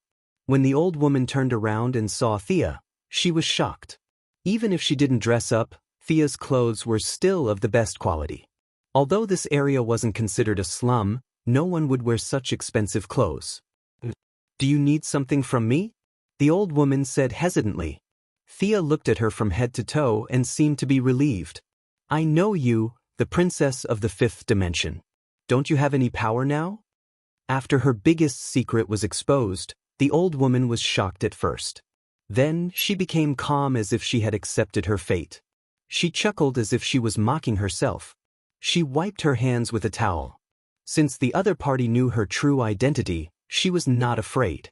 She continued to hang the clothes as usual and was busy for half an hour. Thea didn't say anything. Her eyes were constantly observing the old woman, not letting go of any of her small movements. "Don't look, young lady. Or according to your people here, you're a god or something. I'm just an old woman now. I don't have the power you're worried about," the old woman said bitterly. "Do you want to have a drink, young lady?" The old woman took out a bottle of beer from the pile of clothes and invited her. Thea wouldn't drink her food no matter how low her guard was. She shook her head and refused. Chapter 957. The old woman shook her head as if nothing had happened. She sat at the side tiredly, tilted her head, and started drinking. Thea casually summoned a chair and sat opposite her. The distance between them was neither too far nor too close. She still maintained her vigilance and did not let her guard down. Seeing her casually pull a chair out of the void, the old woman's eyes lit up. "You're such a busy person. Why are you looking for me?" "I want to know how to upgrade a two-dimensional world to a three-dimensional world," she answered casually, as if she was discussing family matters with the old woman. "Knowledge is priceless. Besides, I feel that you're completely different from us," the old woman said with uncertainty. "I'm sorry. I'm just an ordinary person in this world. I'm afraid I can't help you." "If you still have your power, can you upgrade a two-dimensional world at will?" "Of course." "Then how did you do it?" "I don't know." After talking for a long time, Thea was a little depressed. The old woman's attitude was sincere. She chose to avoid some questions, but she basically did not lie. Perhaps she was not good at lying, or perhaps the pride of a fifth-dimensional person made her disdain to lie.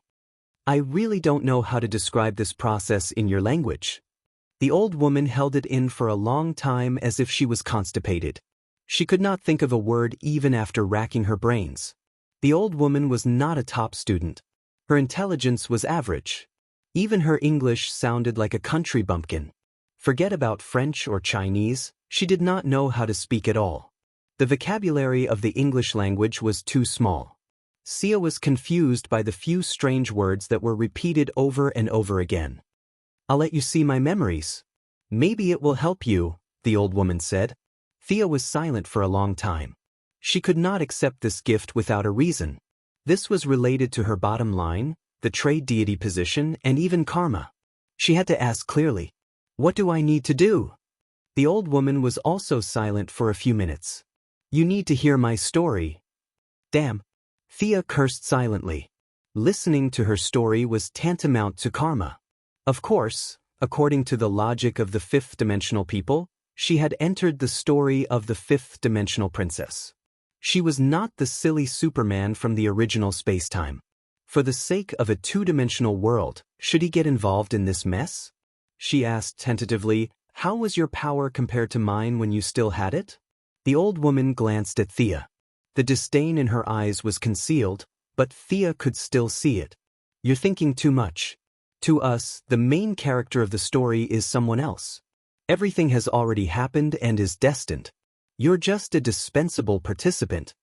The old woman's words were very vague, but Thea understood. As long as he was not the main character, it was fine. As for whether the main character was Superman or not, she did not care. "My name is a bit long for you, and it doesn't mean much in your language. My name is Giz Pietrini." Before she could finish her sentence, the entire world began to shake. Ordinary people would not notice it, but Thea noticed it immediately. She hurriedly waved her hand to block out the sound in this world. When she realized that it was not sound, she cut off the connection between this world and space. Only then did the tremors subside. Amazing! She glanced at the old woman. She was so powerful even before she finished her name. The fifth-dimensional people were indeed worthy of their reputation. The old woman was a little dejected. "Well, the name doesn't mean much here. For the sake of convenience, you should call me Madam and I. After all, I'm an old woman." Thea readily followed her advice. "Madam and I, please continue. The fifth-dimensional world is beyond your imagination. A long time ago, it was a place that was infinitely close to the past and could never reach the future. It was far away, yet close at the same time." The old woman stood up. Her withered body spoke and gestured like a fool, but Thea knew that she was choosing her words carefully. There was a fifth-dimensional kingdom full of fantasy and wonder called Raf. I won't say the full name of the kingdom. The full name of the kingdom is meaningless to you. The ruler of the kingdom, Bulapaikizi, has been depressed ever since his queen passed away. Ever since the queen passed away, there was nothing that could brighten his mood. Because of his sadness, the entire palace, as well as Raf, was shrouded in blue-black gloom. All the royal family and subjects felt the king's sadness. Thea's mind was filled with the image of a great demon king baring his fangs and brandishing his claws about to devour people. Madam and I recalled for a moment and continued. All his subjects gathered all the rare treasures in the kingdom and offered them to him. His most beloved daughter talked to him every day, but none of them could make him smile again. This included his court magician, Lord Venedeket.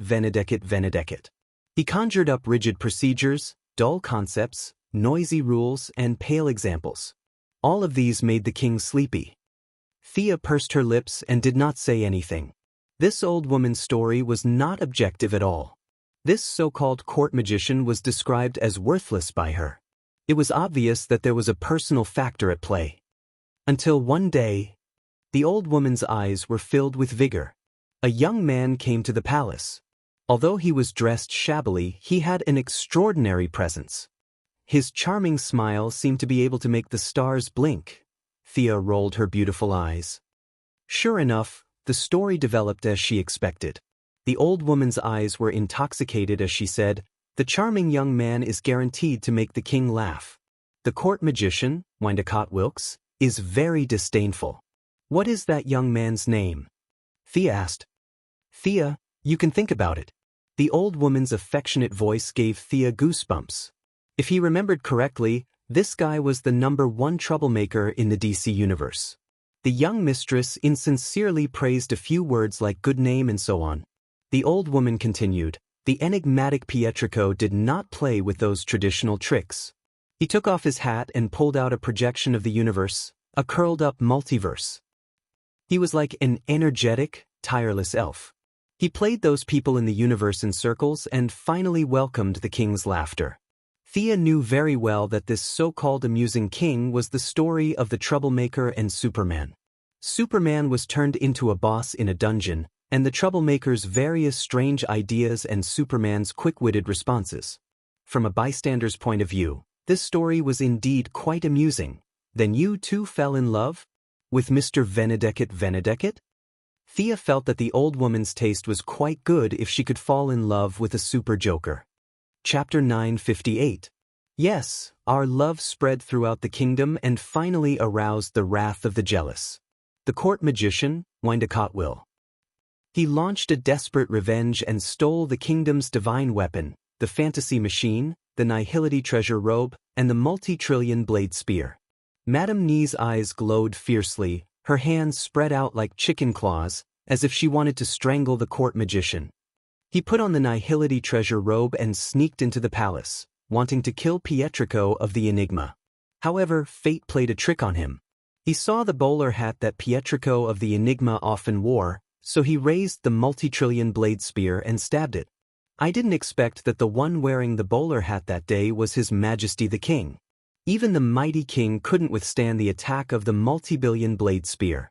However, the huge reaction force still destroyed the spear and shattered the nihility treasure robe and one of Windekatviki's arms. The whole world roared because of the death of the king. Pietrico of the Enigma told me to run away and stay behind to deal with the pursuers. I escaped, tore through the dimension and came here. In this land of exile, I lost my power and became immortal, quietly and slowly waiting for the end of my life. Thea showed a regretful expression, as if sympathizing with the tragic experience of a pair of lovers. She did not delve into whether the story was biased, nor did she ask about the fate of the people in the story.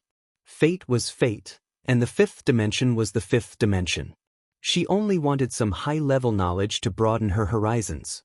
For the fifth dimension people, time was between existence and non-existence.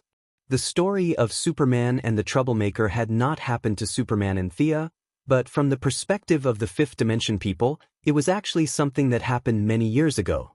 Thea touched Madame Ni's forehead and began to read her memories. Words could not be described, and memories could not be faked. They could use their abilities freely, just like breathing and drinking water, which was very useful for Thea. A huge and messy fantasy rushed into her mind. There was no rationality, no logic, and the absurd ravings formed one picture after another. This was a completely different way of thinking, completely different from reality. It took her 10 minutes to accept everything. The life of this fifth-dimensional princess was simple. Living in the fifth-dimensional world was simple, and being an earthling was even simpler. In terms of experience, she was no match for Haruba, an old turtle who had lived for billions of years, but her memory was hundreds of times better than the Guardians. Thea was like using a supercomputer on Earth to read an extraterrestrial supercomputer. You couldn't say that she was slow, but she was very uncoordinated. Fortunately, her state was indeed high enough. She read it completely and even double-checked it. Seeing that she did not miss anything, she then bid farewell to Madame Ni. She had to go back and think carefully. She did not go to the White House or the underworld. Instead, she went to the Endless Family's base. With fate at the front, this was the safest place in the world. After all, the DC universe was a 10th-dimensional world. Although the 5th-dimensional people sounded powerful, they were nothing in front of fate. Madame Ni had the most images of the troublemaker in her memory, and Thea read this part first. The results were reasonable. The troublemaker's strength did not exceed her expectations by much. It was like in those old comics, where the troublemaker could turn ghosts into pictures and kill the anti-spy with a snap of his fingers. Thea estimated that if the troublemaker were to enter the multiverse, he would be at the level of the 3 palace demons. This strength was stronger than Thea and Darkseid, but not to the extent that it was incomprehensible. The troublemaker's content was sealed, and she could read it slowly when she had time. She only needed to read Madame Ni's description of the 5th-dimensional world.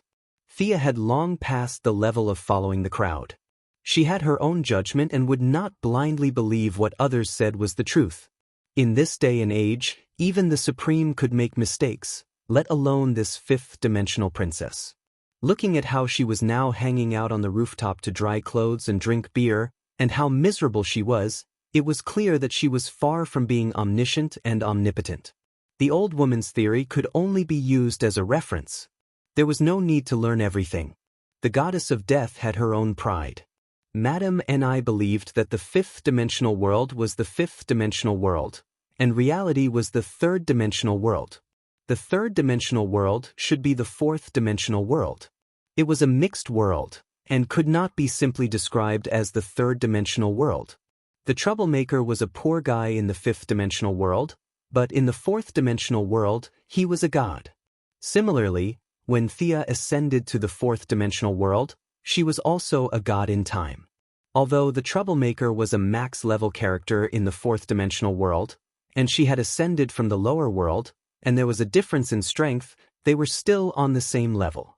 Some people said that the fifth-dimensional world was the mind, but this point of view was only slightly related. In her opinion, it was more appropriate to say that it was a fantasy world. Just like the Martian hunter, his ability was very idealistic. If he felt that he could do it, then he could do it. If he could not, then he could. Many mages and psychics also had the ability to turn illusions into reality. Where did this ability come from? Why did it appear out of thin air? Thea felt that these abilities more or less borrowed a trace of the power of the fifth-dimensional world. The fifth-dimensional world was very close to normal people. Madame and I said that it was far away but close at hand. This was very accurate. The fifth-dimensional world could not be seen or touched by normal people, but it was there and had never left. Everyone had time and the ability to think. A few people could even extract power from their thoughts. Therefore, the third-dimensional world was made up of one-dimensional points and lines, two-dimensional planes, three-dimensional space, four-dimensional time, five-dimensional thoughts, six-dimensional, seven-dimensional, and all the way to the 10th-dimensional world. These invisible and unknown things were piled up together like a box, a big box over a small box. When an individual reached the 10th-dimensional world, they would be considered to have reached the peak of this world. Thea would not take that path. Different paths lead to the same destination. The essence of power was the same. The only difference was the method and process of obtaining it. Carefully sifting through Madame Ni's memories, just like how not everyone in the fifth-dimensional world was a scientist, there were also unreliable people in the fifth-dimensional world. Milady felt that this princess was most likely a slacker in the fifth-dimensional world, the kind that only thought about young men and did not study hard. She spent a lot of effort to interpret many of the viewpoints in her own way, only to find that they were all wrong. One had to know that she was now a multiverse-level character. The veil of the world had been lifted to a corner for her. Theories that contradicted her basic understanding had a 99% chance of being wrong. However, she could not completely deny it. She could only decipher and ponder at the same time. She would keep the correct ones and look at them carefully later. Chapter 959. As for those that were completely contrary to her own understanding, she also noted them down. She was prepared to look at them from different angles in the future. Perhaps she would have some new ideas after experiencing more and improving her realm. The memories of the fifth-dimensional princess were completely filtered and deciphered. She switched to her own understanding and soon found the method to upgrade from 2 to 3 dimensions. For the fifth-dimensional people, this was extremely simple. No wonder Madame and I couldn't explain it clearly. It was too simple. To them, it was as casual as drinking water and eating. In reality, who could explain the process of drinking water, from the beginning of swallowing to the complete digestion and absorption, the steps the water went through, the specific effects, and which organs were used? Not many people could say it correctly because it was a natural thing. It was the same for the fifth-dimensional people. They had never thought about the specific steps to break it down. At least, this fifth-dimensional princess who was blinded by love had never thought about it. Sia couldn't just copy other people's talents. She needed to break down every step and study it bit by bit. Fortunately, she had a scientific spirit and had done many scientific experiments in the past few years. If it was someone like Diana, who was ignorant of science, she would be dumbfounded. She was fine. She had enough scientific literacy and personal thinking to support her research. After combing through all her memories twice, she found that there were no more problems. She directly returned to the underworld. The Endless Family was the starting point of time, not a place for seclusion. If she stayed for too long, she was afraid that Big Brother Fate would throw her out. She broke it down and studied it. When she found that she couldn't fully understand the results, she continued to break it down. During this period, she had been frantically researching. She wanted to completely break down the fifth-dimensional people's drinking and breathing instincts to the extent that she could use them. It wasn't until Diana called her that she knew that Batman and the others had completed the reverse teleportation.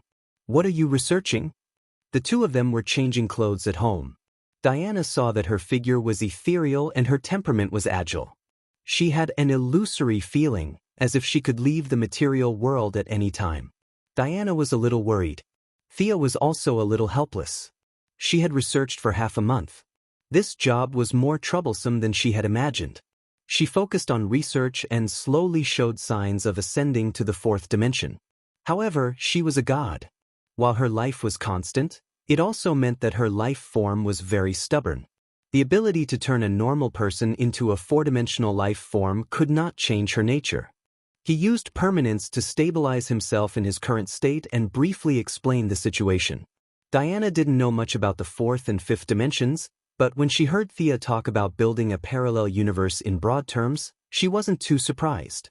From her perspective, her lover was very good at tormenting in various senses. It was normal for him to do something earth-shattering. The two of them arrived at the Hall of Justice. Originally, the Watchtower Space Base was the most suitable place to conduct such secretive activities, but when they found out that the advance party was going to head to Earth 3 today, not only the Righteous Alliance, but the other factions also sent representatives to observe. For example, Martian Hunter, who had always been away from the main alliance, Luther, who had brought his own rations, the young Titan Red Robin Tim, the Dark Justice League's Madame Xanadu, and the Rogue Gang's Captain Han all rushed to the scene. The remaining President Moira, the Vice President, the Speaker of the Congress, General Lane, Amanda, Steve, various consultants, experts, and a bunch of other people gathered together. They wanted to witness this with their own eyes and see what the other parallel universe was like. That's right, Batman was very awesome. He had played tricks with a legendary device. Originally, the evil old butler's golden skull was a locator. It opened the channel and was done with a bang. Now, it had been magically modified with a lot of advanced technology from Luther and Batman. It could transmit sound and images across dimensions, making it like a live broadcast. The original three-man team of Nightwing, Black Canary, and Atom Man now had a new member. Baldy Luther was also going. What he was going to do was very important. It couldn't even be done without him. For the sake of concealment, the first teleportation couldn't use too much energy, and the request was that they bring less stuff. The teleportation device couldn't be completed on this side. If it was activated on the other side, they would have to start from scratch on the other side. Building a teleportation channel on Earth 3 wasn't the job of Nightwing and Black Canary, who were good at fighting. Their specializations were different, and Atom Man wasn't as knowledgeable as Luther. There would be some differences in the laws of physics between the two worlds. The most important thing was that they needed to report to the plane at all times. This was no longer a matter of the Righteous Alliance, but a national matter. Several military staff officers had been stationed in the Hall of Justice to revise the follow-up plan after getting first-hand information. This teleportation job could only be done by Luther. After all, Nightwing and the others couldn't show their faces, and they couldn't disguise themselves on Earth 3. They couldn't appear in front of the camera, so they could only bring Luther along for this mission. Nightwing and the others teleported in a small room next door, and everyone in the hall surrounded Luther. His teleportation device was the most complicated. Several nano-level communication devices had to be implanted under the skin, and the coordinates of the landing point were provided by Thea. Guangdong still had a few subordinates on Earth 3. Although their strength was sealed, a few shadow assassins could be the initial support work. Boom, boom. The machine began to roar continuously. Luther enjoyed this kind of attention and didn't feel the danger at all.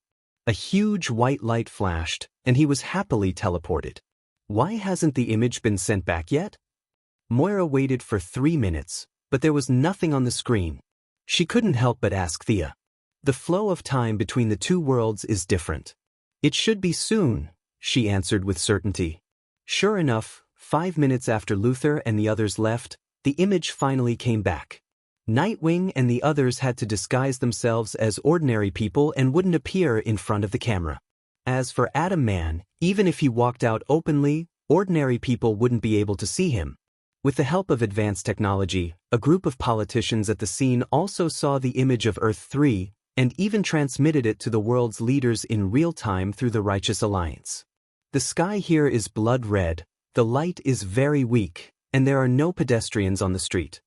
Luther said carefully, and at the same time, put on a wig. Baldness was still very eye-catching these days. Although he wanted everyone to know him, Luther wasn't stupid. In an environment full of enemies, he still needed to keep a low profile. The scene seemed a little cold. He hugged his shoulders and carefully observed the surroundings. The road was very empty, like a dead city.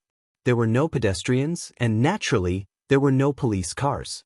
Occasionally, a car would pass by, but it was full of heavily armed non-government personnel. Looking at their headscarves, clothes, and weapons in their hands, it was obvious how chaotic this place was. Chapter 960. Luther looked up at the sky again and observed for a while. Although the blood-red curtain blocks the whole world, there is still a weak sunlight. The sun here rises in the west and sets in the east, he said with great certainty. Hey, I found a book for you. The sudden voice startled the dignitaries. They knew it was the Atom Man. He could walk in front of the camera without any scruples because no one could see him. Luther picked up the book on the ground. Now everything was unknown. Books were a good way to learn. They had discussed it before. The book was not too thick. It seemed to be an enlightenment book. There were some illustrations. Luther flipped through it casually. But after a few glances, he smiled with a strange and playful smile. He flipped through the book quickly and finished reading it in less than half a minute. He opened the book and let the dignitaries see it clearly. At the same time, he added his own explanation. This is very interesting. This is a children's book. It tells a historical story. The history here is beyond recognition. In this world, the American Columbus discovered the European continent, the American Army surrendered to the British Army during the American Revolution, and the actor Lincoln assassinated President John Wilkes Booth. A sense of absurdity filled everyone's heart. This knowledge was completely contrary to what they knew. Look here. The government here is called the Black Palace. It is built in a place we call the European continent. I'm dying of laughter. Luther flipped through a page. The building in the picture was the same as the White House, but the color was like it had been burned. The artist drew it very vividly. Thick smoke billowed around the Black Palace. It was full of evil. Look at this. This is the masterpiece of the local artist who called it a national treasure. It looks like a half-human, half-beast thing. Luther flipped through and explained casually. He then showed it to everyone in front of the camera. A blood-red monster that looked like it had been skinned was baring its fangs and brandishing its claws to devour something. The layering of the picture was good, but the content was nauseating. Not only the dignitaries in the Hall of Justice, but even the heroes were not looking too good. This half-human, half-beast thing did not have anything to do with justice. Evil had infiltrated all aspects of the place. Luther flipped to the end. In the picture was a man in blue tights and a red cape. The man had his hands on his hips and his eyes were cold as he soared in the sky. This is our old acquaintance. Let me see his name. Super Ultraman. What a good name. Superman's face was livid, indicating that he was very unhappy with Luther's teasing. Thea covered her mouth and chuckled. Diana glanced at her curiously, but she waved her hand to indicate that it was nothing. Ultraman. It was indeed a good name. A children's book couldn't provide too many clues, so he quickly flipped through it. The general idea was to introduce the history of this place. Superpowers and whatnot were just general descriptions. Luther walked down the street, wearing a hood. He looked around hurriedly as he walked. This was not to say that he was nervous or that his mental fortitude was low. It was because the people here all walked like that. There were only a few passers-by, but their eyes were glowing and they were on high alert. They were afraid of being attacked, but at the same time, they wanted to be the hunters themselves. The roles of predator and food were constantly changing here. The entire world's will was encouraging them to do bad things. The more they did, the greater their influence, and the happier the world's will would be. As long as you want to do something bad, the will of the world will provide you with convenience. If you want to do something good, then it will do everything possible to obstruct you until you become a corpse. In front of the world's political leaders, Luther acted out a method of asking for directions that was very characteristic of Earth. He observed the passers-by on the road and quickly found his target. He was hiding in a dark alley, lying on the ground. His 2 feet were exposed from the shadows, trembling from time to time, as if he was a critically ill patient who was about to lose his life. A thin passerby passed by in front of him. Luther's slight trembling attracted his attention. A simple corpse was worthless. People died here every day, and the things on the corpse would be taken away in 10 minutes. And the guy in front of him was obviously not dead. His leather shoes seemed to be a bit oily. He turned into the street corner, wanting to see what else he could take away from Luther's body. The shoes were not bad, at least they could be exchanged for some money. Just as he was thinking about who to sell them to, Luther, who was determined to be a dying man, suddenly exploded. A syringe was inserted into his vein, and then he dragged him back into the dark like a dead dog. His actions were smooth and without any hesitation. He did not look like a super billionaire at all. Instead, he looked like an experienced street veteran. The people of the Righteous Alliance felt a little uncomfortable watching such a crime happen right under their noses, but they did not say anything. After all, Luther had a sense of propriety and did not kill anyone. Superheroes did not fight back. Batman dominated Gotham, and no one blamed him for it. What's more, for many people, people in parallel universes were not human at all. The interrogation process was boring. Ordinary humans could not resist the effects of the truth-telling potion. The passerby who was captured by Luther quickly told him everything he knew. Historical events were indescribably strange. Many historical figures still existed in history, but the things they did were completely different. Luther's focus was always on the Kryptonians. He asked a lot of questions about them. According to the passerby, the super tyrant here came to Earth 30 years ago. After that, he brought Earth, which was already full of evil, to a new height.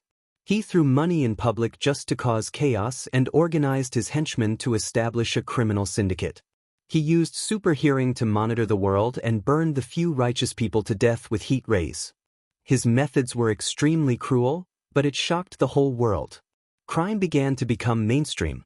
The passerby deliberately mentioned that the super tyrant had an extremely advanced spaceship parked above Earth. The artificial intelligence on the spaceship was monitoring Earth at all times. Will the advanced team be in danger? Moira immediately asked. As a charismatic politician, whether she was sincere or not, it had become an instinct to care about her subordinates in danger. Thea had been competing with the two-dimensional world recently. She shook her head to show that she did not know. She also turned to look at Batman, who was the self-proclaimed second spokesperson of the Righteous Alliance. Batman was very calm. With the help of Thea's relationship, the current government and superheroes had the closest and most compatible relationship. He replied calmly, "Don't worry, Mr. President. We have analyzed the difference between humans in the two worlds. Our vibration frequency is different from that of the other side. Unless we are specifically monitoring according to a certain frequency, we will not be discovered." Moira nodded in agreement. They continued to watch the live broadcast. Chapter 961. At this time, Luther was almost done asking Super Overlord about the space monitor. As expected, this was the fortress of solitude of the superhumans in this world. However, the superhumans in this world had always treated it as their home, as a memory of Krypton that stayed at the North Pole. In the other world, Super Overlord directly activated the spaceship and became the monitor of all humans. Passers-by also knew very little information. They only knew the code names of a few bad guys and did not know their real names. However, the Fortress of Solitude belonged to Super Overlord alone. The Syndicate and the others could not enter. Nightingale from Earth 3 had also launched a space base. Unlike the ring-shaped watchtower here, his was square. A day passed quickly. Luther's main task was to build a teleportation circle so that more heroes could enter this universe silently. The task of investigating military information and supercriminals was still left to the 3 members of the Righteous Alliance. In the evening, all the important politicians had left. Only the 9 members of the Righteous Alliance were still waiting for the latest information from Nightwing. Similar to Batman, Nightwing had strict requirements for himself. The second the appointed time arrived, he opened his communication channel. I have to say that this place is really bad. During the day, there is no one on the streets. However, at night, everyone comes out of their houses like crazy. Smashing, robbing, committing all kinds of crimes. Nightwing's face was a little pale. He had been to many places that day, secretly observing and recording everything. This place made him uncomfortable, very uncomfortable. Bruce, can you imagine? The Graysons here are really bad. They are both circus trapeze artists. However, their activities in the country are not to perform, but to launder money. Their leader, Richard Grayson, is a complete villain.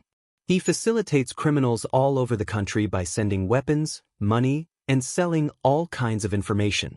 Nightwing said hatefully. Although that person was not him, he still felt that someone was using his name to do bad things. What's Gotham like there? Asked Batman. There are many landmark buildings here. Arkham Manor, Tompkins Brothel, free food for the poor, the Iceberg restaurant that has been destroyed by Nightingale.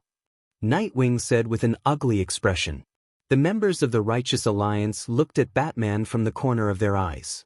Unfortunately, they could not see any expression on his face.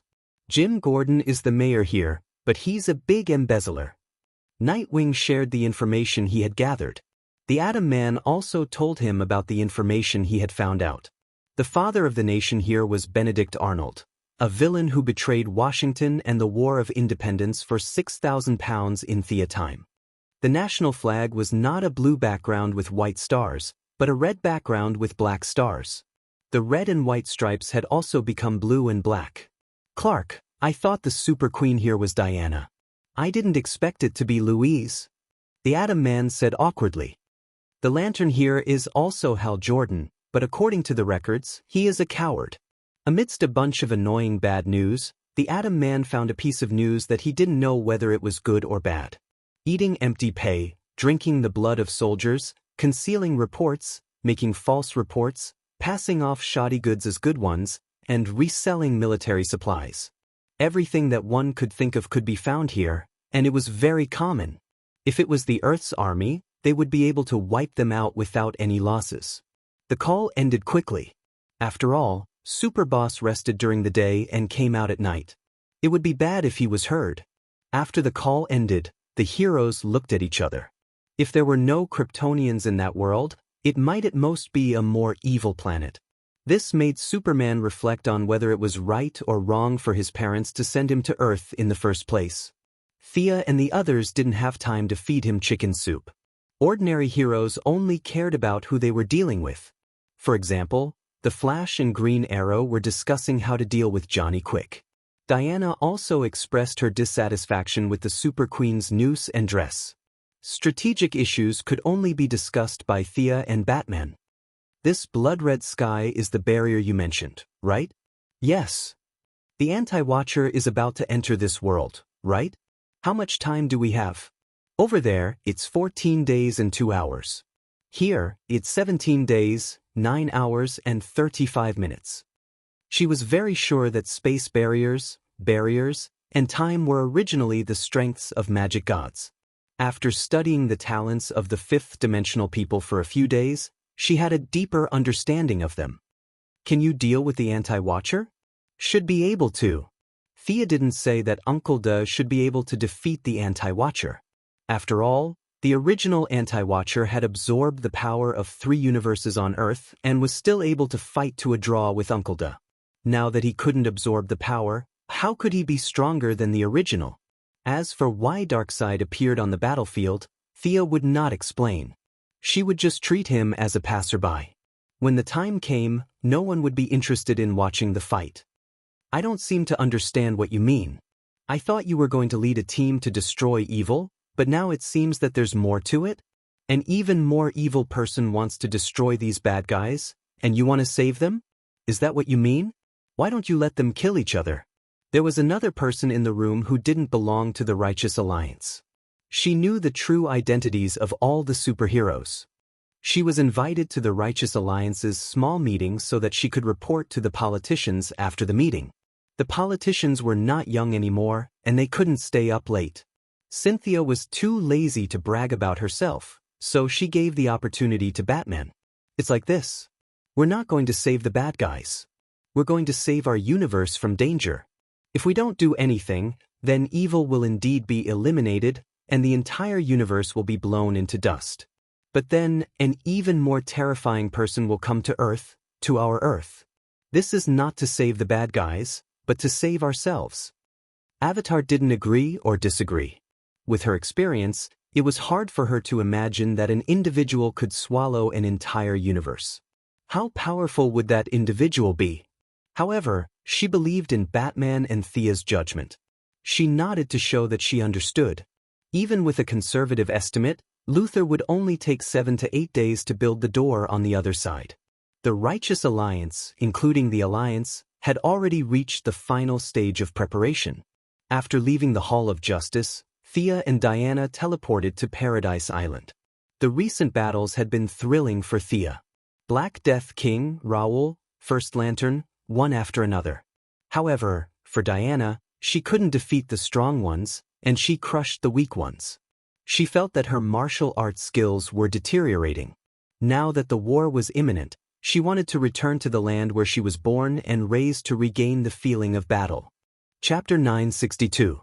Listening to the howling sea breeze, the bright moonlight shining in the forest, and watching Diana practice martial arts methodically, Milady was initially prepared to watch from the side, which made the Valkyrie unhappy. She could only playfully pick up a sword and fight with her. Thea had not practiced martial arts properly in the past few years. She was a very pragmatic person. If it was useful, she would practice it, and if it was useless, she would give up. She would not say that these martial arts skills were taught by old Ma. She did not have the time to practice them because she missed her youth. She did not care, and she was a little absent-minded. Naturally, there were many flaws in the fight. If not for her fast speed and good foundation, she would have been defeated long ago. Diana practiced for a while and was also a little disappointed. She also knew that the use of martial arts would be less and less in the future, but she could not let it go.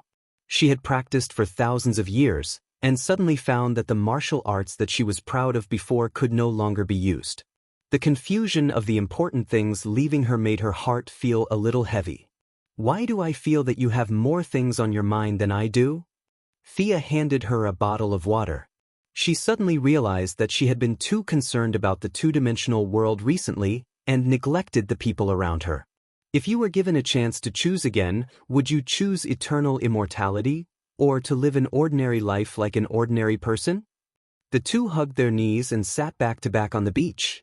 After a long time, Diana said slowly. After saying that, she smiled and answered her own question. You will definitely walk this path. No matter how difficult it is, you will definitely do it. This was the trouble of the long-lived species. As a medical giant, Thea felt that she had discovered a new illness. In layman's terms, it was that they were tired of living. The accumulation of hundreds and thousands of years of memories put a heavy burden on the soul, giving them the illusion that they did not fit in with the world. Before Lady Styx met Thea, she had not developed her superpower for thousands of years. Attikitas soaked in the blood pool every day, and used such violent means to prove that he was still alive. Not to mention the little blue guardians. The more knowledge they had, the more childish their thinking became. Now, they had degenerated to the level of kindergarten. However, they were all troubled by the fact that their lifespans were too long. Compared to them, Diana was fundamentally different. Thea didn't say anything. She just needed to be a good listener. Diana didn't need to be weak in front of others. It was enough for her to have a shoulder to lean on and listen to her thoughts. Humans age too quickly. Batman is much older than when I first met him. He is no longer young. Although his body is still strong, I can see that he is tired. Barry purposely kept himself moving at a low speed, suppressing his speech speed and reflex speed to prove that he is still a normal person. However, there are wrinkles at the corner of his eyes. How long can he keep running at a high speed? 10 years or 20 years? Will he disappear into the universe one day while running? Clark is old in my eyes. Maybe Kryptonians live longer than Earthlings, but I guess he will leave eventually. The Sea King's lifespan is slightly longer than that of Earthlings, but it's only a little more than 100 years. What should we do when our companions grow old one by one? Do we save their lives or let them go to the end of their lives? Diana said word by word. It was obvious that she had thought about many of these words for a long time. Now that she said them out loud, she seemed to be in a better mood. Thea thought to herself. Diana had been in contact with the people on Paradise Island for a long time. She had never had the concept of life, old age, illness, and death. She had closed herself off from human society for 100 years and was wary of everyone. It wasn't until she met Thea again that she opened her heart and walked out in front of others again. She had made some friends.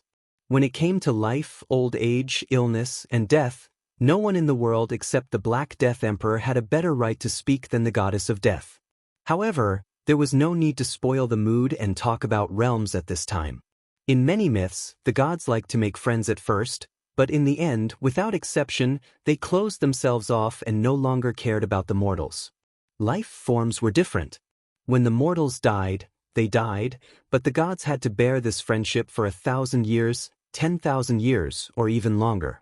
Over time, there was a gap between the two. Diana looked mature, but her mental age was really young. Thea found it a little funny that she was still worried about these things. At this time, persuasion was not very useful. Everything depended on one's own thinking and finding one's own position. Moreover, she was wrong. Batman could still live for a very long time. He was a little old now because the dark multiverse was not fully online. Once it was fully online, Batman's life would reach an infinite level. Whether Batman was old or not, Catwoman had the most right to say. There was no need for the two outsiders to worry about it. As for Barry, Superman, and the others, they all had their own fates. They were not as pessimistic as Diana had described. It was just that it was too troublesome to explain. The young lady's solution was to change the topic. Do you know the mystery of the birth of the universe? Diana knew her well. She whispered, changing the topic again. No, do you know? Actually, I don't know either. But I know that we are all invaders. Her words were shocking. Diana was indeed attracted. Her lover knew a lot of secrets. In her opinion, it was caused by the difference in levels. It had to be said that the Valkyrie's interest was piqued. She immediately threw the matter of Batman to the back of her mind. Why do you say that? In the beginning, the universe was dark. There was no life. You've seen the Black Death Emperor. Although it's not accurate, he could be said to be a native of this universe. We, you, me, all the people and gods you know, are actually invaders. The subversive words made Diana face it seriously. The two of them no longer sat back to back. Instead, they sat side by side. The Valkyrie tilted her head and waited for her to continue. She could not do the fifth-dimensional people's ability to change reality at will. However, after studying it for so many days, a simple diagram was not difficult for her. Without using magic, divine power, or any other power, she could change reality with the help of a part of the rules. Of course, the prerequisite for moving 1,000 pounds was that she had to have the strength of a few hundred pounds. Otherwise, it would be nonsense. She skillfully made a planar diagram. The universe was in a state of chaos. It seemed real and fake at the same time. As for whether it was real, she had not seen it with her own eyes. She could only imagine. Diana's realm was not high enough. She could not see the mystery behind the diagram. She thought that she was going to make a demonstration on the spot. Thea did not boast. The world was dark at first. Then, a beam of light came from outside the world. It suppressed the darkness and brought light and life. As she spoke, she simulated a beam of light attacking the chaotic universe. The darkness resisted tenaciously, but in the end, the light broke through the layers of barriers. When the beam of light came into contact with reality, life was born. Chapter 963. So this is the white lamp, the birth process of the spirit of existence? Diana was smart enough to connect the dots. That's right. What I want to say is that our life lies in resistance. If we had continued to operate according to the original trajectory of the universe, we would still be nothingness. There would be no concept, no definition, and no meaning.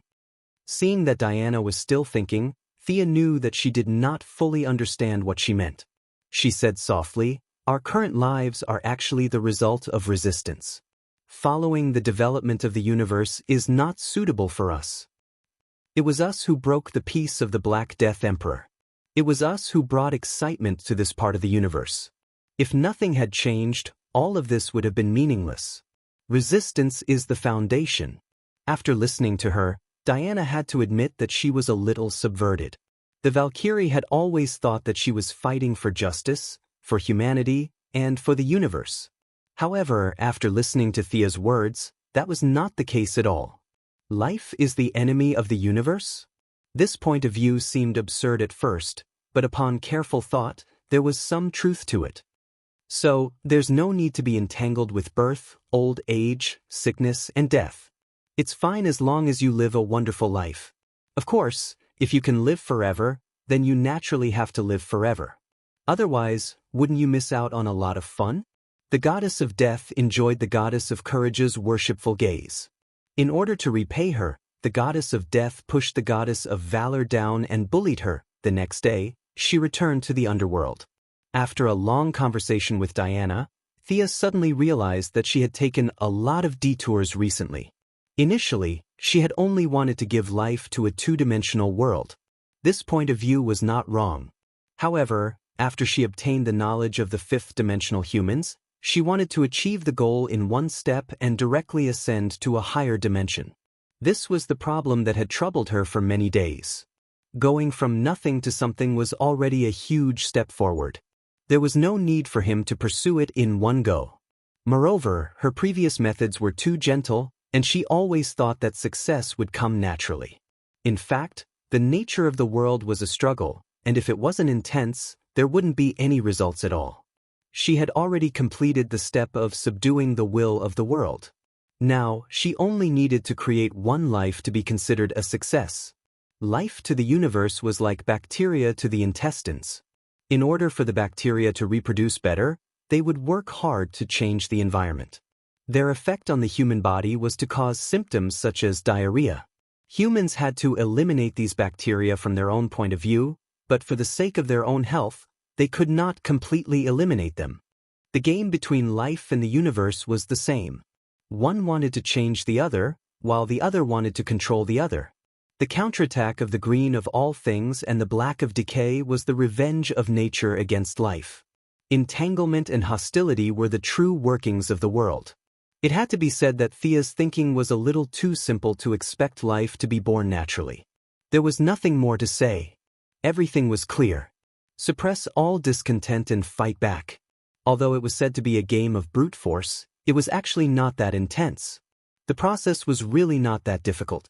This two-dimensional world is too small, and its own will has only been born for a short time. It is muddle-headed and can't leave Thea, but it also wants to make its own voice. Milady did not waste any time and directly used the fifth dimension method to instill her will into the world. All kinds of complicated emotions destroyed the weak will originally produced in the two-dimensional world, and it was finally replaced by Thea's own will. However, she did not completely exterminate them. Whether she was a normal person or a new god, she knew the importance of balance. Light and darkness, good and evil, life and death. Both the front and back sides were indispensable. Now, the will of that world was more like a mixture of her and her original will. The wholly owned company was forcibly acquired and turned into a joint venture company. Foreign capital took the lead, and the original will was squeezed into a corner. It chose to hibernate and wait for the opportunity to rise again. The first life was born from the soil. In the two-dimensional world, it was like a giant. The origin of its body was still made of stone. It was very curious about everything when it was born. It touched here and there and looked there. However, Thea felt a wave of sadness. She saw the fate of this life. Its life trajectory was very short. After exploring the world and finding nothing, it sat alone and meditated. In the end, it burned itself and brought the real fire of life to the world. The word death would appear after the stone man burned. The stone man did not have a name. Its fate was already determined. In the two-dimensional world, this life was very great, but in reality, it was just an illusion that was not very real. Although Thea repeatedly told herself that it was just a program, she still felt sad. Indescribable pain hit her heart. The whole world breathed with her, and she was happy with her joy.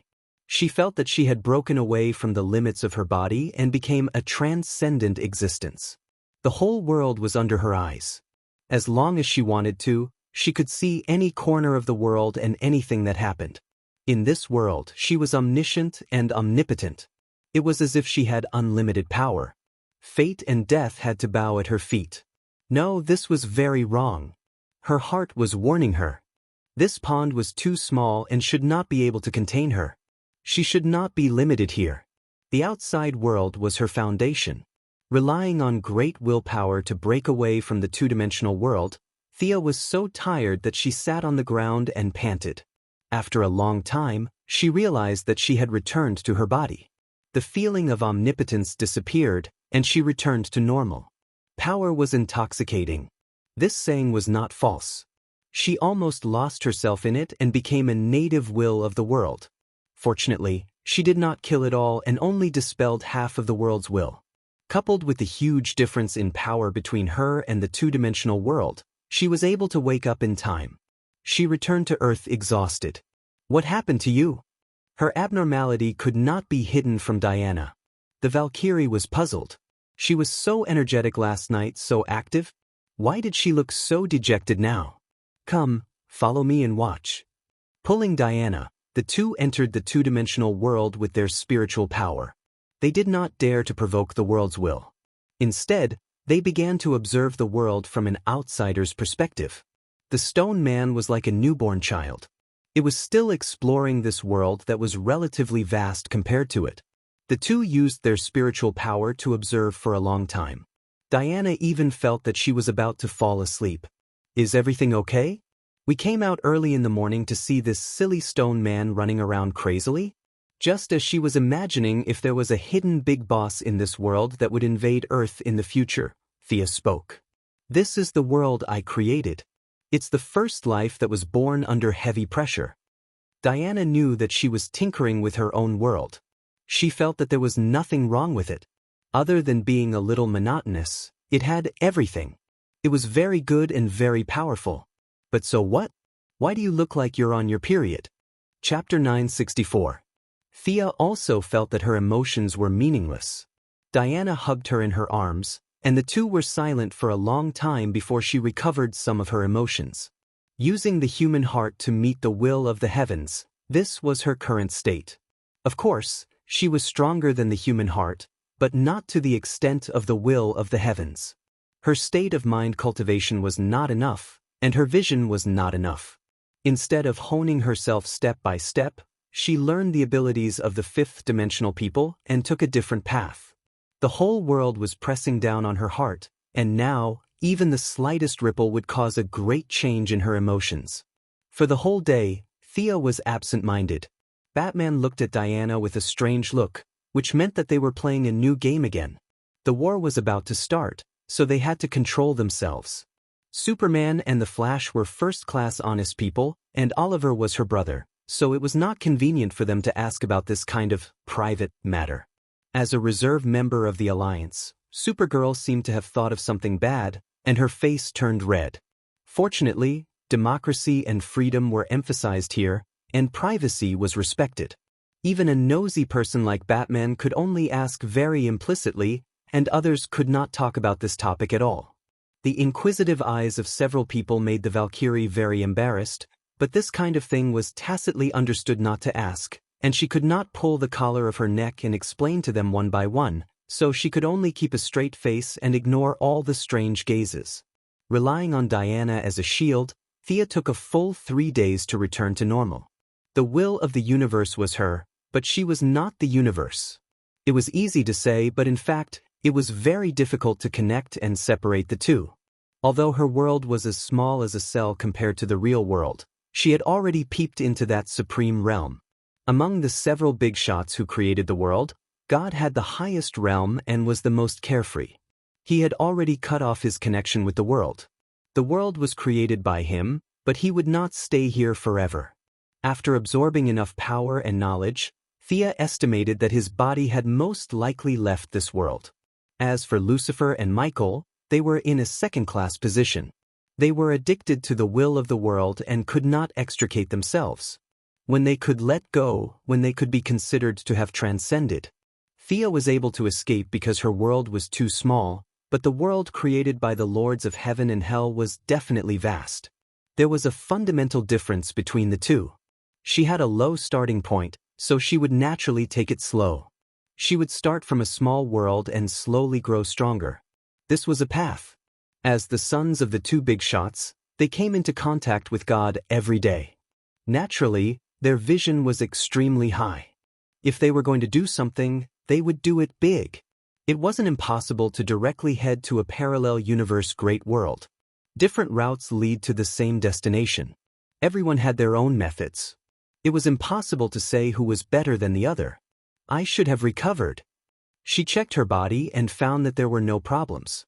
She once again immersed her mind into the small world and merged her thoughts into the will of the world. This time, there was no heart-wrenching pain or a thousand-fold attachment. The world was her, but she was not completely the world. The rock golem was still searching alone. It didn't know how big the world was, nor did it know what it was. It only knew that it might encounter the truth in front of it or tomorrow. Thea did not interfere with it and allowed it to act on its own. The outcome had long been decided. The rock golem would burn itself in the end and add something new to this world. Its death would also mark the beginning of the evolution from a two-dimensional world to a three-dimensional world. Thea did not intend to stop it. If she couldn't even let go of a creation, she wouldn't be able to survive in this world. The process was a little tortuous, but it was a stroke of luck. The matter of the two-dimensional world was completed naturally. In the future, all she had to do was sit at home and wait. The world would automatically evolve. Although it wasn't too smooth, and the process was different from what she had expected, it was fortunate that everything was on the right track. Her spiritual energy had been severely damaged, and she could only use 80% of her actual combat strength. However, her realm was so high that even she was shocked. The Endless family's ranking had risen by a large margin. Now it was 20th place.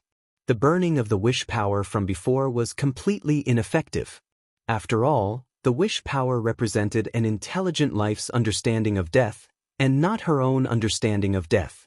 She was the one who wanted to be the second sister of death, not the other living beings. In the end, she had to rely on herself. The final few steps could only be taken by herself. Now, her luck was pretty good. After fusing with the will of the world, she saw the rock golem's future fate. It was born from nothingness, then burned itself and used its death to bring new life to all living beings. After this cycle, the realm that gave her the most headaches and helplessness had been completely fixed. After all, she didn't have hundreds or thousands of years to slowly figure it out. Metropolis, Hall of Justice. Batman was about to set up a bed here. A bunch of heroes wanted to help, but they realized that they would only be in the way if they went over. Helpless, they could only watch from the side. The teleportation device on Luther's side had been installed. It was difficult for a super-rich person like him to do all the work alone without any superpowers. The lathe, the fittings, and the welding were all made with local materials. It took him almost no sleep to complete the job. It took him 3 days to finally complete it. Today was the official day of entry. Considering the suppression of the will of the world on that side, the first few batches of people were mostly people who abandoned evil and turned to good.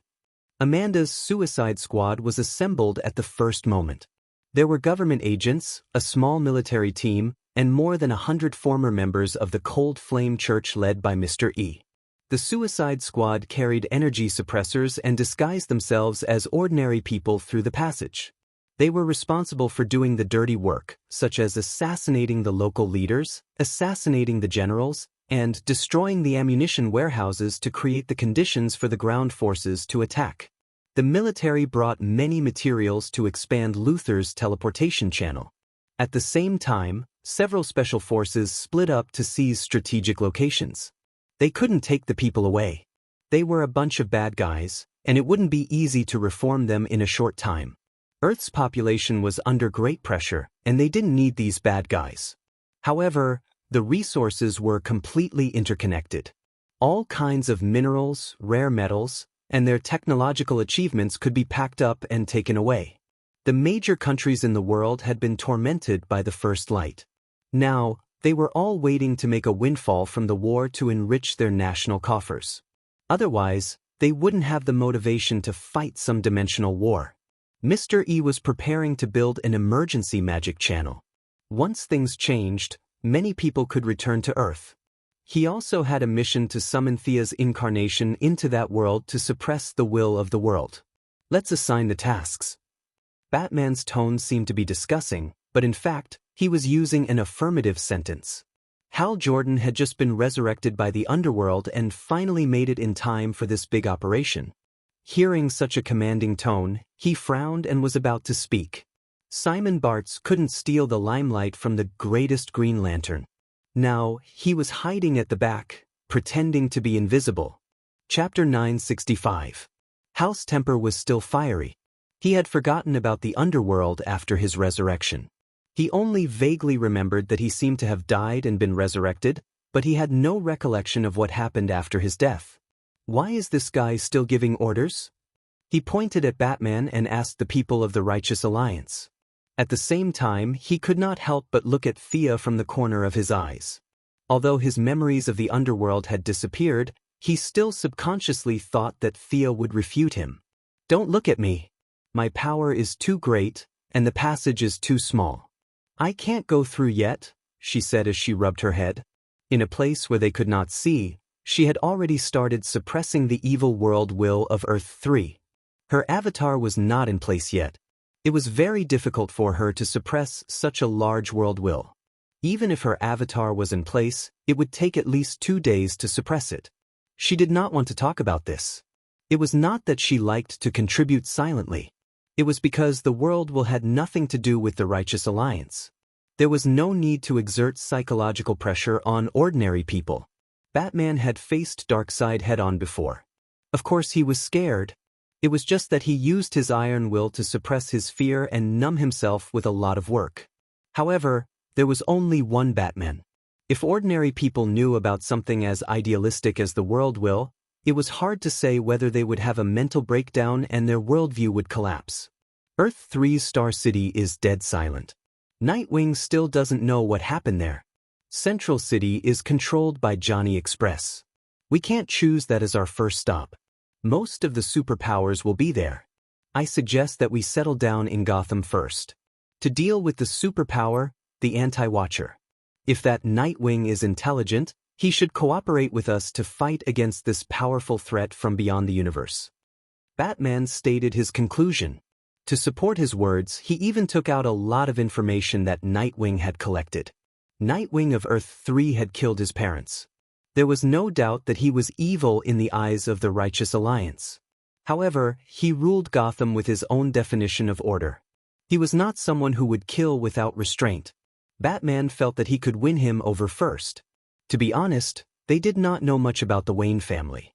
However, it was always a good thing to have someone who was familiar with the local area to help.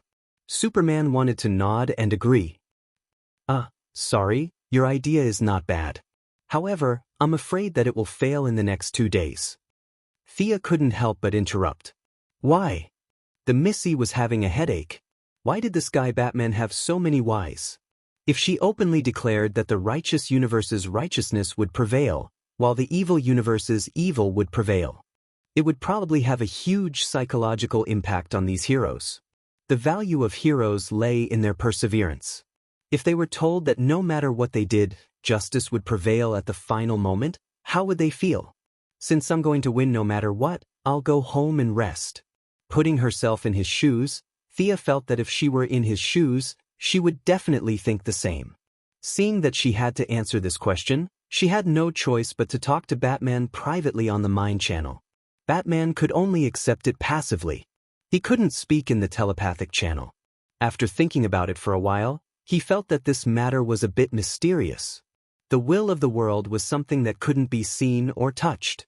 No matter how strong his black technology was, it was impossible for him to catch one and study it. Nodding his head was a tacit agreement. The members of the Righteous Alliance did not know what they were talking about, but they wisely chose not to ask. Then we'll carry out the second set of plans. We'll attack Super Overlord's Fortress of Solitude from space. Thea felt that Batman had probably made a lot of plans. It was a good idea to get rid of Super Overlord first. Super Overlord was too intimidating to the three people on Earth. Although Thea estimated that he would most likely escape under the will of the world, it was still possible to seriously injure him. She would not participate in the early and mid-stage battles at all. She nodded her head in agreement. Green Lantern Hal also agreed. He could show off his skills in space battles without so many scruples. On the other side, Superman also agreed. Nightwing sent back a lot of Super Overlord's evil deeds. Superman was a little angry, which was rare. He said, "I want to defeat Super Overlord with my own hands." Thea jumped out again to pour cold water on him. Sorry, I'm afraid you won't be able to defeat him." Superman asked the same question as his old friend Batman, "Why?" "That guy uses kryptonite as his main energy source. I reckon that the Fortress of Solitude must be filled with kryptonite. If you go in, I'm afraid it's not going to end well." Superman was suddenly stuck. He could rely on his willpower to hold on if it was 1 or 2 pieces of kryptonite. But if it was a few hundred or a few thousand pounds of kryptonite, he could not do anything. There was a limit to his willpower. It can absorb kryptonite, but it will be damaged by the yellow sun's energy, right? Batman asked. Thea nodded. Batman took out a yellow light ring from his belt. "This can hurt him. It simulates the wavelength of a star. I remember that the yellow light can charge Kryptonians, so it can also hurt Super Overlord." Hal Jordan, Superman, and Diana all looked at the young lady with a strange expression. Thea was also very depressed. "You took it out so openly because you thought I wouldn't beat you up, right?" Batman kept a straight face. "The ring is out of battery. It needs to be recharged. Your energy source is too strange. I haven't figured it out yet." Thea laughed dryly. She wanted to scold him, but everyone in the Alliance was there. Olivier and Diana were winking at her, hinting that she should not be so calculative. Fortunately, she did not care about the yellow light now. She shook her head, took out a brand new rechargeable lantern from the void, and threw it to him. "I'll leave Super Overlord to you. You're a temporary member. Find a place where no one is around and recite the oath." The next plan was quickly discussed. The plan would be divided into 2 steps. 7 Lanterns and Batman would raid the Fortress of Solitude, then meet up with Superman to attack the Watchtower. Depending on the situation, they would choose the next target. The evil syndicate members were not on the same page, which gave them a chance to take them down one by one. Besides, Batman had also experienced the so-called evil world's will. If he went to deal with Super Overlord, he would definitely not kill him, and Super Overlord would most likely escape. However, he was the one who stopped the mission. Was it because he was affected, or did Super Overlord not deserve to die? Super Overlord has killed countless people. He's different from Owl. The essence of evil is contained in his every cell. Destruction and killing are his methods of doing things.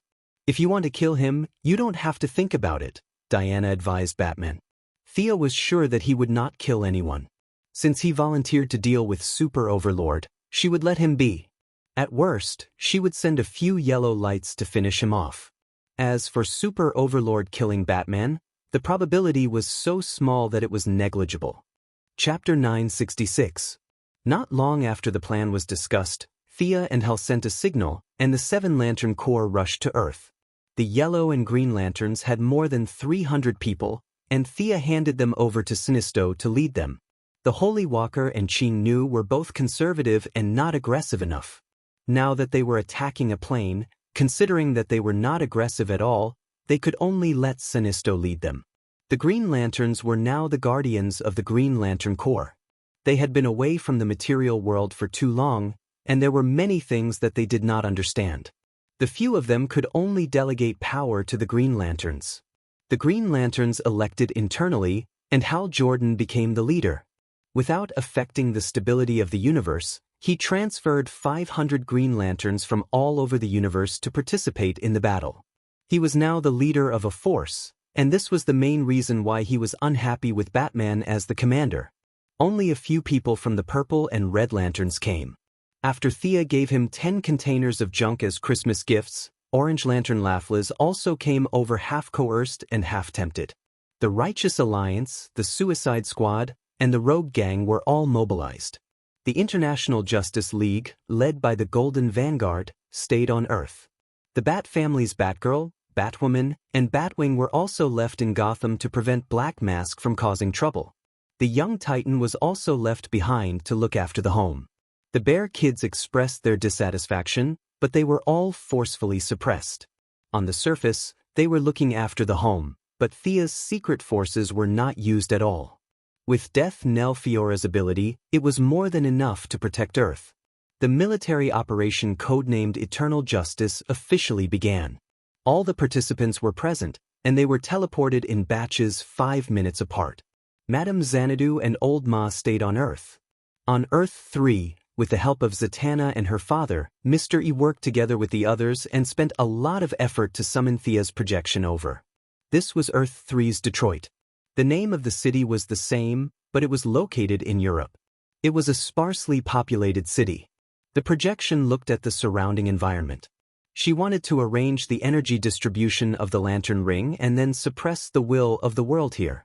After a simple conversation with Superman and Diana, she teleported away to Mars in this universe. Many arrangements could not be disturbed, and an empty Mars was the most suitable. After she left, it didn't take long for the 7 Lanterns ring to finally light up again. Superman and Supergirl activated their vision to the maximum. They carefully inspected the Earth. Superman first looked at the Fortress of Solitude in this world. Indeed, there was a lot of kryptonite stored inside, and it was heavily guarded. The defense facilities were all activated. It was impossible to sneak in quietly. He told Batman what he had seen. Batman also felt that it was stupid to attack head-on against countless defense facilities. There was no doubt that Krypton's civilization level was higher than Earth's. Fortunately, he had a lot of backup plans. Where are the watchtowers? How are the defenses there? Superman looked at the square watchtower again. It seemed that to avoid the overbearing Fortress of Solitude, the Night Owl's watchtower was not in space, but on the far side of the moon. Superman looked for a while before he found it. The outer layer is covered with a thick layer of lead. I can't see what's inside. Superman looked at Batman speechlessly. Why is this nightingale here the same as you? Batman did not seem to understand the meaning of his gaze. Where are the enemies at the moment? Superman and Supergirl searched separately and soon came to a conclusion. Super Overlord should be in his fortress. The Night Owl seems to be on a date with Queen Super? Divine Power Ring is with the government personnel in the Black Palace.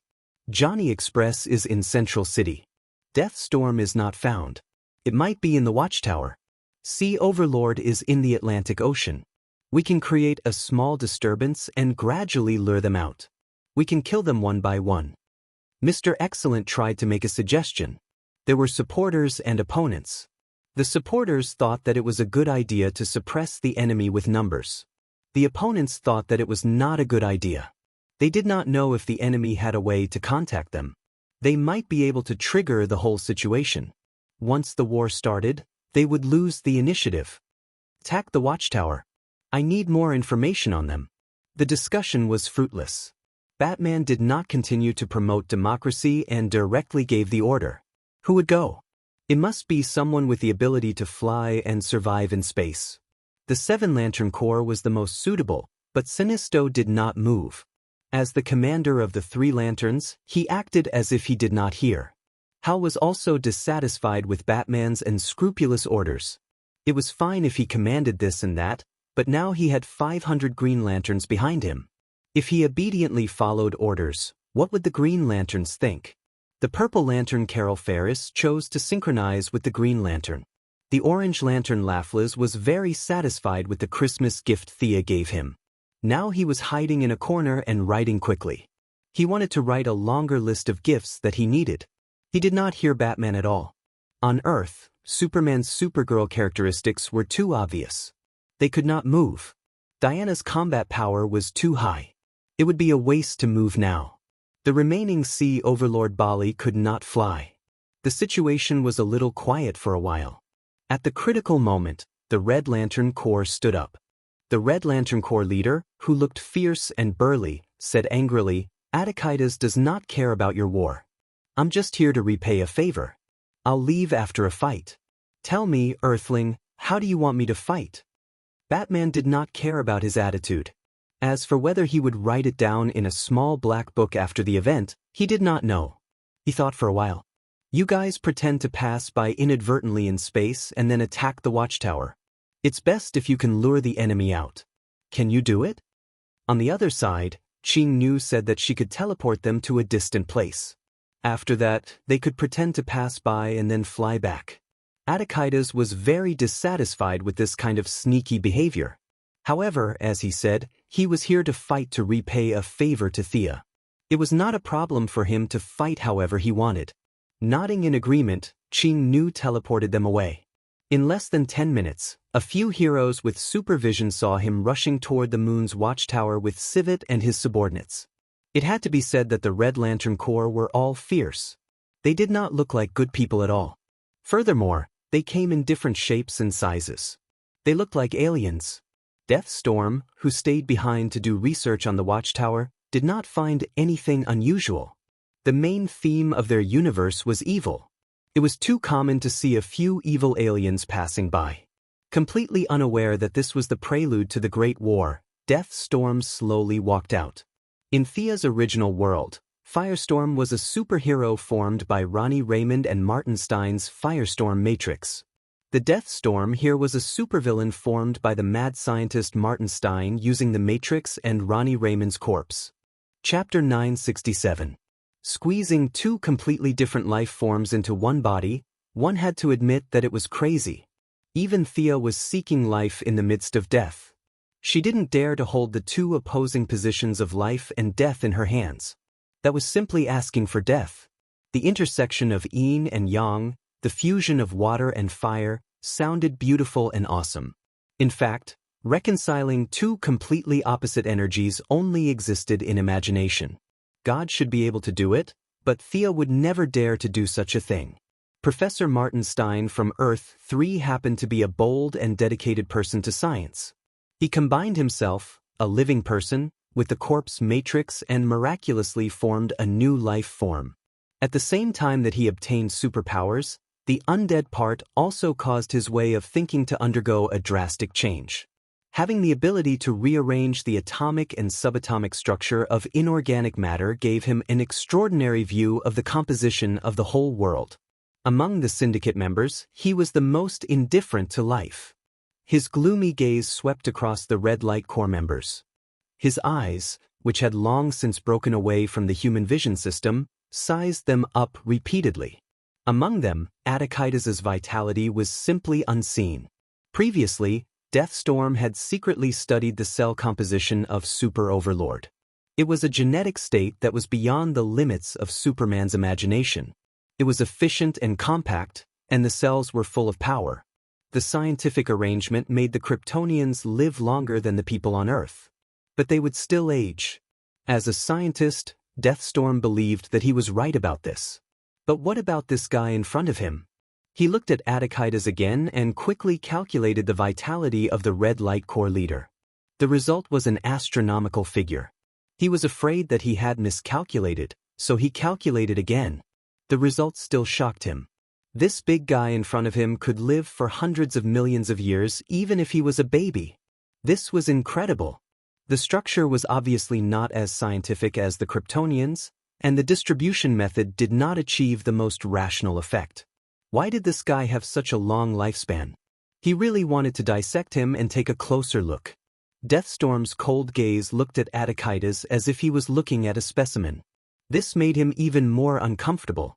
The Red Light Corps leader had a bad temper. Anyway, he was here to fight and leave after the fight. Now that the enemy was looking at him like he was a walking piece of pork, he couldn't stand it at all. He roared and rushed forward with his people. In addition to the civet he took from Earth, he also brought 2 subordinates with him this time. Ratchet only had a meatbag-like head floating in the air. He lived on a highly developed planet in Sector 995. The intelligent life there had eliminated disease, poverty, hunger, and other factors. They had developed their civilization to a level not inferior to that of Krypton. The word crime only existed in dictionaries and philosophy. Every life was placed in a small container after birth. They communicated with each other on the internet and through holographic images. This was their entire life. Any physical contact was considered illegal. Ratchet, who was 138 years old, had just reached adulthood. He lived in the number 567 nutrition cabin of Unit 24, Room D, and this was his home. He was born here, and according to the strict laws of the planet, he would die here. The living habits of dozens of generations had caused their descendants to change beyond recognition. Their bodies had completely degenerated into a few tentacles that could barely sense the outside world, while their heads were incomparably large, making it convenient for them to connect to the planet's network. The young Ratchet was at a loss for the future. An idea that was considered treacherous by the locals grew in his heart. He wanted to put on a protective suit, walk out of his nutrition cabin, and see the real world. The result was self-evident. He was captured as a negative example. The only tentacles he had were cut off, and he was completely turned into a giant head. He was sentenced to live alone for 80 years. The long period of loneliness caused him to hallucinate. There was no mercy in this world, no hope. Hatred and enmity filled his heart. The red light ring arrived as promised. Ratchet had an extraordinary ability to control his mind. He was one of the few subordinates of Attikides who could control his anger. In fact, the Red Light Corps had a large number of people, but there were too few who were drawn out for free combat. As the leader, Attikides could only leave those who were controlled by hatred on the planet and let them fight among themselves to relieve the anger in their hearts.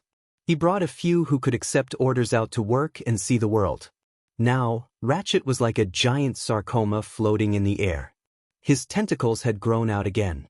From afar, he looked like a giant squid. He floated to the left of Attikides, and beside the right leg of the Red Light Corps leader was a rotund fellow. That was Zyrus Sox, from Sector 3544. His life experience was nothing to write home about. He was banished by his people because of his ugly appearance.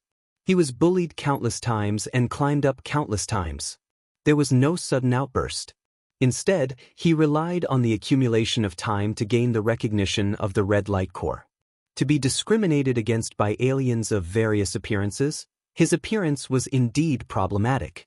Hal Jordan had once mocked Sox for looking like a giant beach volleyball with hands and feet. Thea agreed with this. This was because he did not have a torso or a head. A large face grew on a rotund body, surrounded by 2 small hands and 2 small feet. This appearance was indeed comical. Attikides had a cat, a floating head, and a beach volleyball with hands and feet beside him. This was the entire lineup of the Red Light Corps when they came to Earth 3. The 3 Red Light Corps' generals were nothing in Deathstorm's eyes. The Red Light Corps leader was his target. As for the 3 small fries, he would study their corpses after the battle and decompose them into atoms. However, he did not care about the others. Instead, Ling Xing was the first to rush up. The Red Light Corps could use materialization, but their minds were occupied by anger. They lacked this calmness. Instead of using the Light Corps, they might as well use their own bodies. Ling Xing was completely transformed by the Red Light Corps. This Earth's domestic cat was now abnormally fierce. He would use his sharp claws to vent his uncontrollable anger. Attikides did not know that this was the secret plan of the Red Corps. He had secretly captured a few domestic cats on Earth. Unfortunately, no matter how he tortured them, they did not develop enough emotions. Helpless, he could only give up. Now that Ling Xing was his most important partner, he followed closely behind and rushed up. The remaining Ratchet and Brother Volleyball also ran over, ready to tear the enemy into pieces. Very passionate. Let me see if you have the ability to be passionate. The few red light core did not materialize. Deathstorm could not see any similarities between them and the divine power ring. The red light core's rings replaced their hearts and were hidden inside their bodies. From the outside, it was impossible to see any abnormalities. In the eyes of Deathstorm, these people were just unlucky aliens passing by. Chapter 968. Spirit Star's body was the smallest, but its movements were the fastest. With a distance of 100 meters, it ignored gravity and arrived in the blink of an eye. Its blood-red claws brought a gust of wind as it clawed at Deathstorm's face. "Go away, little thing." Deathstorm's right hand gathered a large amount of heat energy, and an energy cyclone was thrown forward. Spirit Star made a nimble turn in the air, and its left claw drew a bloody groove on Deathstorm's skeleton-like face, but there was little blood, as if it had grabbed a piece of dead wood. Meow, meow, meow. The cat was dissatisfied and muttered to Attikides. The red light leader looked like a brute, but he was actually very talented, and he had learned the cat language without a teacher. He nodded and comforted his pet and right-hand man. "Your body is very hard, right? Let me see how hard it is." Attikides was like a bull, breaking up Deathstorm's thermal shock wave with one punch, and then continuously hitting the enemy's body. He then opened his bloody mouth and spat out a large amount of fiery energy. The red light rings replaced their hearts, their anger and emotions mixed together with the circulation in their bodies. Their blood could be spat out in battle, a unique attack method unique to the red light rings. The flames could burn in a vacuum and could burn away any flammable or non-flammable objects, including the energy barriers created by other energy rings. Unfortunately, they encountered Deathstorm this time. What a strange ability! The red light flame's temperature did not exceed the firestorm matrix, and the anger in it could not affect Deathstorm, who was already half dead. Dead people had no emotions. Although he was not completely dead, the red light's blood flame that circulated through his body was not completely angry. Other than Attikides's violent impact, which broke a few of Deathstorm's ribs, it could be said that it did not cause much damage. It could freely change the atomic structure at will, and it was too easy to repair itself. In less than 2 seconds, Deathstorm returned to normal. Ratchet, who was not far away, suddenly began to blink rapidly. Deathstorm seemed to have returned to the time when he was still called Martin Stein. At that time, he had snatched his colleague's firestorm matrix and killed him in order to monopolize the glory. The distant memory filled his mind, making him forget that he was still on the battlefield. The big volleyball Zox jumped above his head and spat out blood flame thicker than Attikides's. This time, it finally worked. On one hand, Deathstorm's thoughts were stirred, and on the other hand, a large amount of anger emotional impact. Even with the corpse as a buffer, the other half that belonged to the living was still affected. Kill you, kill all of you. He began to roar. Without another word, Attikides struck out with heart gouging. Even without the lantern ring, he still possessed considerable strength. A large hole was punched through Deathstorm's extraordinary body. Unfortunately, he had long since lost his human organs. A pile of atoms were arranged in a matrix. As an energy body, he did not need those things. Not only did Attikides's attack fail to kill the enemy, but it also caused the enemy to counterattack like crazy. As a result, of course, storm, eyes of the moon. This guy was not afraid of fire, his recovery ability was amazing, and he had high resistance to all kinds of abnormal statuses. For a time, the 4 red lanterns could not beat him. This was especially true when the Deathstorm suddenly appeared and grabbed one of Zox's legs. It activated its own ability to rearrange the atoms and directly turned Zox's leg into crystal clear powder. This kind of strange attack method made them feel quite apprehensive. Fortunately, Zox also had his own ability. His hands and feet could grow infinitely, but the others did not have this ability, and for a time, they were restrained. Batman took advantage of the battle to sneak into the watchtower. He quickly cracked the defense program of the Night Owl. Although he did not know Thomas Wayne Jr. at all, from his analysis of his experience, Batman believed that the other party did not trust these supervillains, especially Super Tyrant. The other party must have a backup plan to counterattack in times of crisis. He quickly looked through all kinds of information, but unfortunately, no matter how careful he was, he could not avoid some key information. A rapid roar began to sound from the space base of the watchtower. Deathstorm, who was slowly gaining the upper hand, was shocked. Villains were more powerful in this aspect. They were 10 times more vigilant than heroes. Living in a world where you did not harm others, others would harm you. As one of the rulers of this evil earth, his sense of crisis was far superior to the average villain. These enemies in front of him were not passing by chance, but premeditated. Their purpose was to steal information.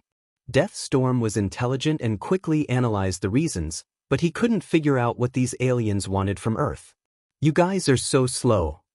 Sinisto floated proudly in the sky, looking at Attikides with undisguised disdain.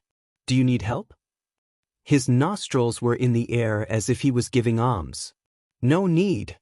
Attikides did not expect his first battle to be so tricky. 4 against 1, and they did not have the upper hand. Finally, he did not hold back.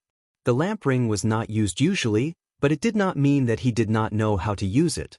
With a swoosh, a red giant hammer a few meters tall appeared. Deathstorm was stunned. This thing was a bit like the Divine Power Ring, but the Divine Power Ring was green, and this was red. What was the relationship between the two? Before he could figure it out, Ratchet launched a psychic attack at the right time and stunned the enemy.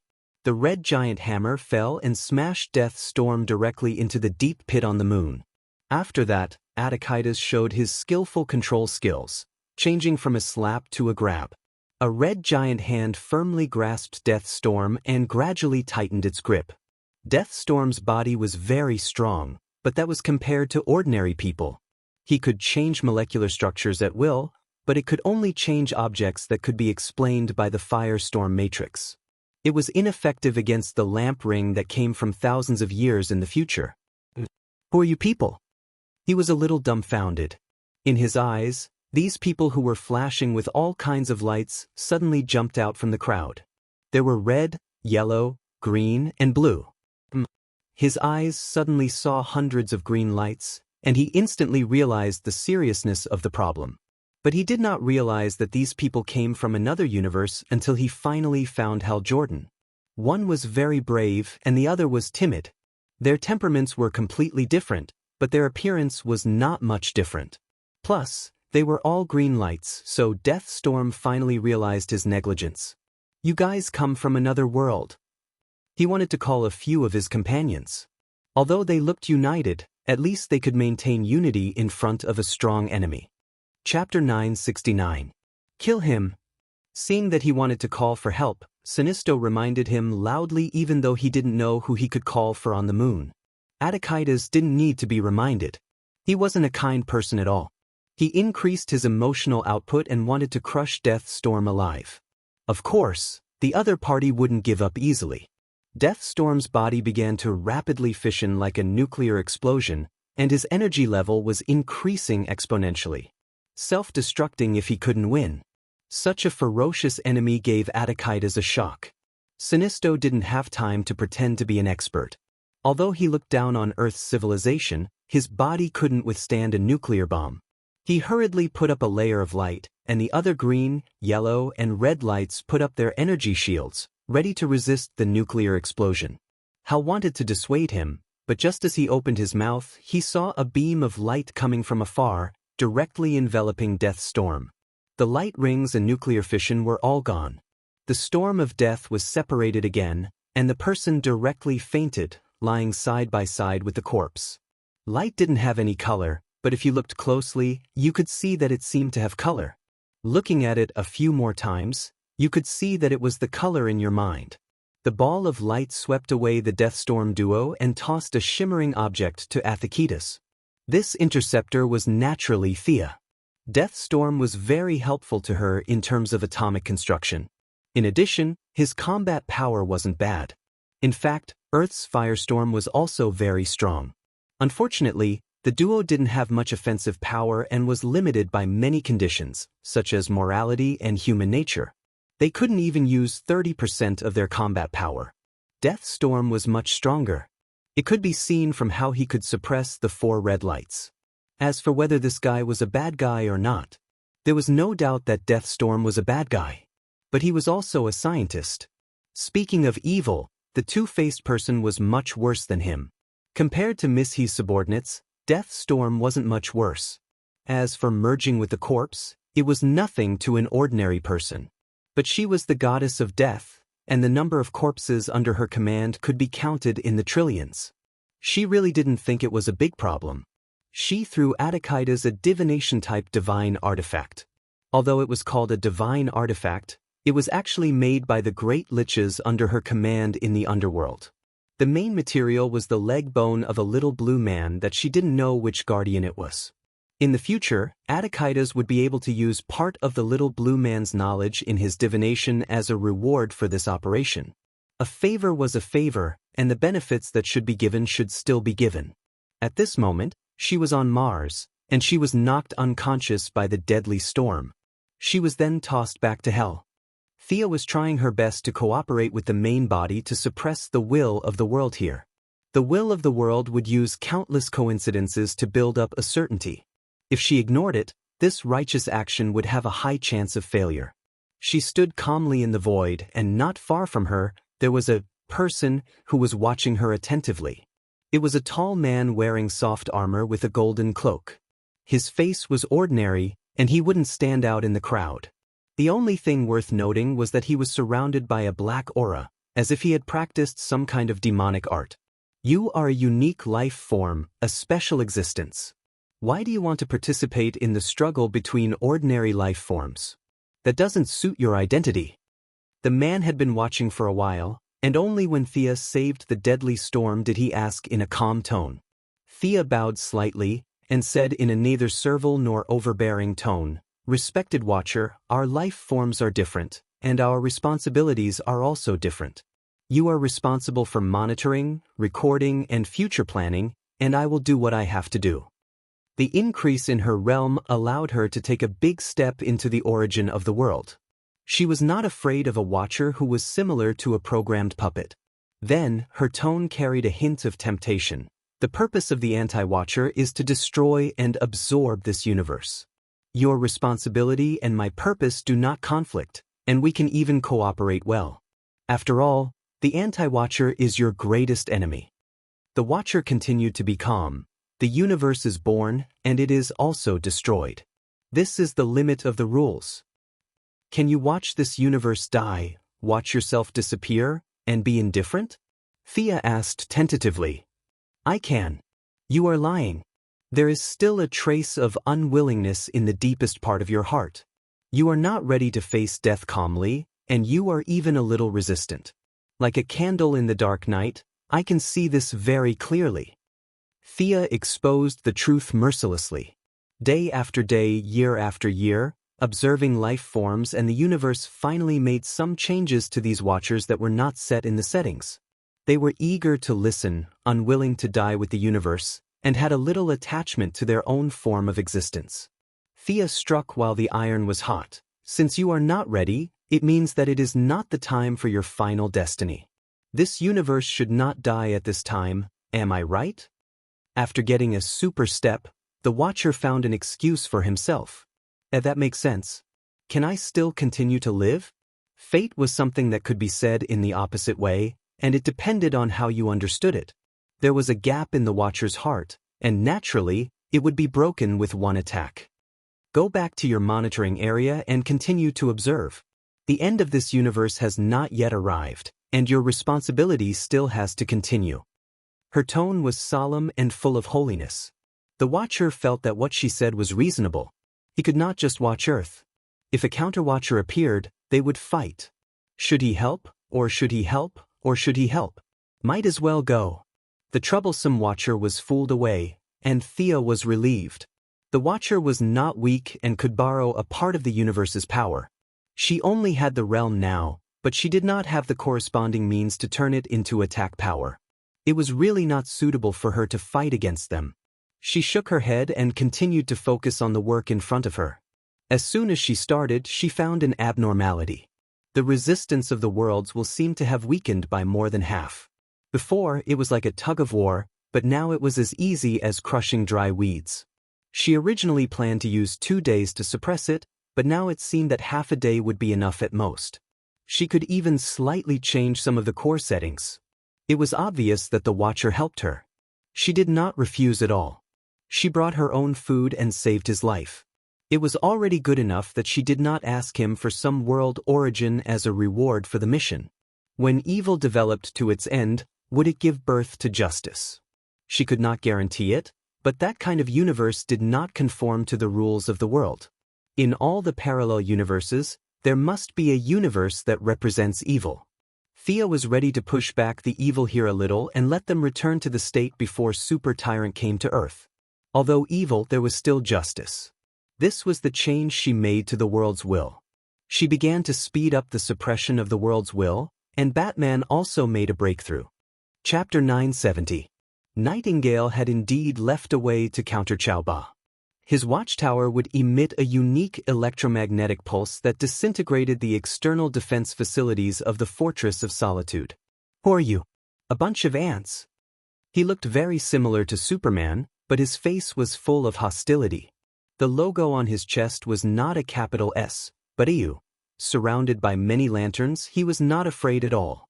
Instead, his eyes glowed fiercely like a man-eating beast.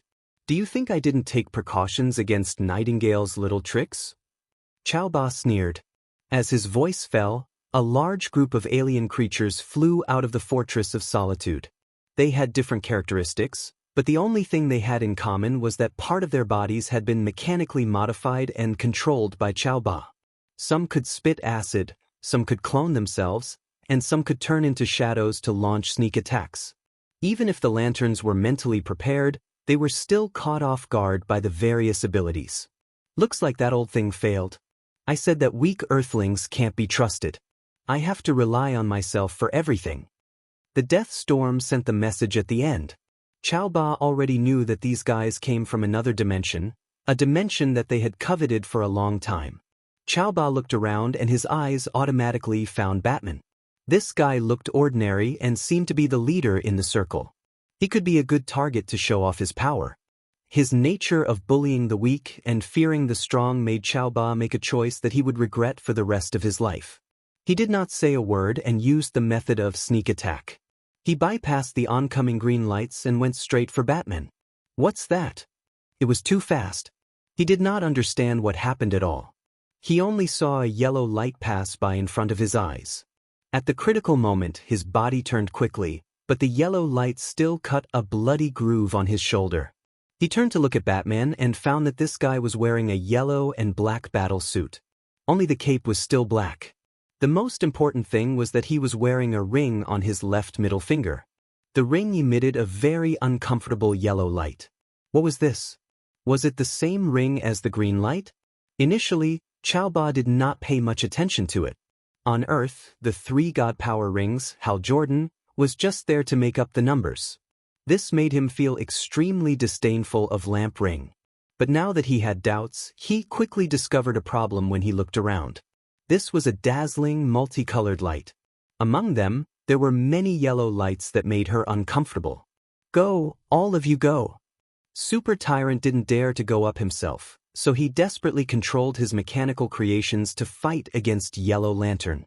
An experienced green light could simulate the wavelength of kryptonite, and an experienced yellow light could simulate the wavelength of a star.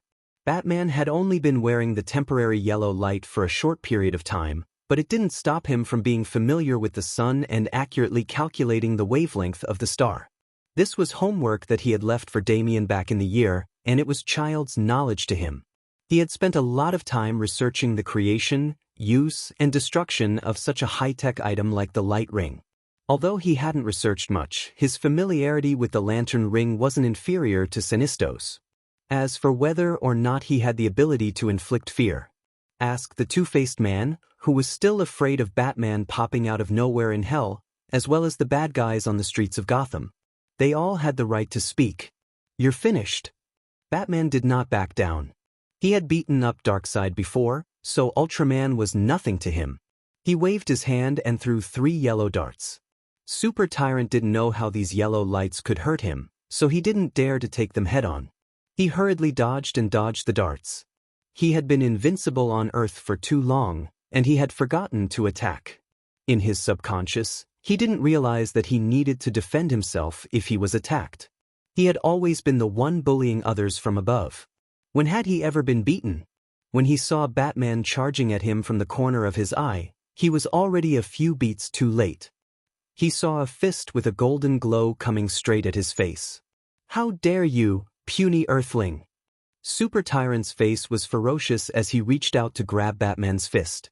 He wanted to crush this enemy who dared to offend him, from his hand to his arm to his entire body. Unfortunately, the moment his hand came into contact with Batman's fist, a sense of powerlessness filled his body. It was as if the power that could move a planet had never existed. Unprepared, he was punched heavily on the left side of his face by Batman. Super Tyrant reflexively turned around and tried to escape. Batman had plenty of flying experience in mecha and gliding, so he didn't hesitate to chase after him. Of the two people, one had his speed greatly reduced by the wavelength of the star, while the other had his speed greatly increased by wearing the yellow light ring. The result was self-evident. Before he could escape the range of the moon, Super Tyrant was kicked to the ground from behind by Batman. Fists rained down on him. "How can this be? This must be a dream. I'm invincible." Super Tyrant's face was covered in blood. He was still shouting and yelling like a mad dog. Batman revealed the answer under his puzzled gaze. "You're too superstitious about your own strength. You've long forgotten your own weakness. You only know how to rely on strength without any willpower. You're the weakest person on this planet." After saying this, he smashed a fist into Super Tyrant's head. At this time, Super Tyrant had long been reduced to the size of a dog by the wavelength of the star. His physical fitness wasn't much stronger than an ordinary person's. Coupled with the huge psychological gap, he directly fainted. "He's really weak, isn't he?" Batman asked Superman, who followed closely behind. Super Tyrant had been consuming kryptonite for a long time, and there was a trace of kryptonite radiation in his body. However, Superman could forcibly endure it with his willpower. Previously, he had seen Batman chasing Super Tyrant from afar.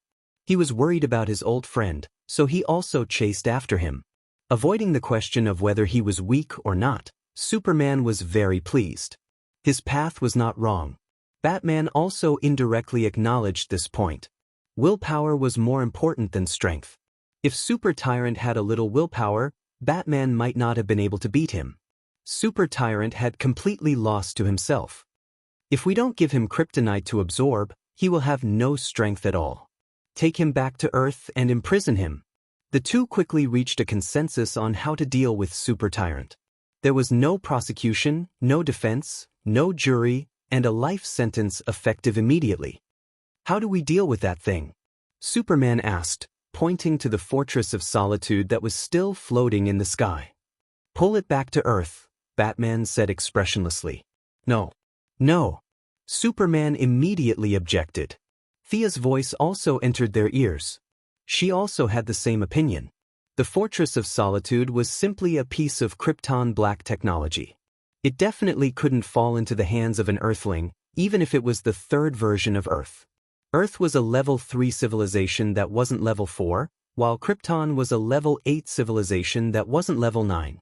This wasn't a constant value, but an average value.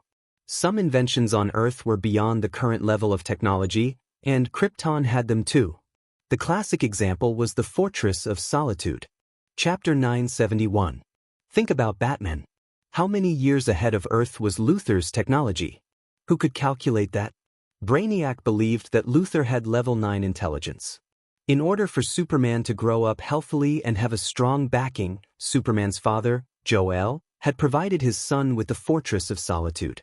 To Krypton, this was all black technology, and Old Joe was the master of Krypton's black technology. Old Joe was not dead at all, and in the future, he would rely on technology to capture troublemakers. How powerful was that? Could Brainiac calculate what level of intelligence he had? Even Old Butcher might not be as good as him. Thea estimated that the Fortress of Solitude he had left for Superman contained at least level 10 technology, or even level 11 technology. Even if the Fortress of Solitude on Earth was weaker, it could easily crush Earth's technology. This thing could not be seen by Earthlings, who were seeking death by hiding their talents. Two of the most influential elders of the Alliance of Justice and Order both expressed their opposition. Their attitudes were resolute. Democracy still had to be respected, so Batman did not continue to insist. He escorted Superboss back, and Superman flew to the bottom of the Fortress of Solitude. Enduring the radiation of kryptonite, he threw the fortress, which contained countless black technology, into the sun. Superboss used kryptonite as an energy source. He usually ate kryptonite as a snack and stored it all in the fortress. Seeing the veins on Superman's forehead bulging as he pushed the spaceship into the sun, he knew that there must be a lot of kryptonite in there. Batman expressed regret for the destroyed kryptonite, but he also knew that it was fine if he secretly hid a few pieces. If he hoarded dozens or hundreds of kilograms of kryptonite, even Superman would get angry. The battle ended quickly. The Lanterns went to different parts of the world to help the ground troops clear the obstacles. Batman entered the Night Owl's watchtower to record all kinds of data. At the same time, the superheroes on the ground also split up. They voluntarily formed teams and were free to do whatever they wanted. The Justice League did not interfere. The Flash and his rascals helped the good neighbors deal with Johnny Quick. Rogues, don't kill unless absolutely necessary. Don't hurt women and children.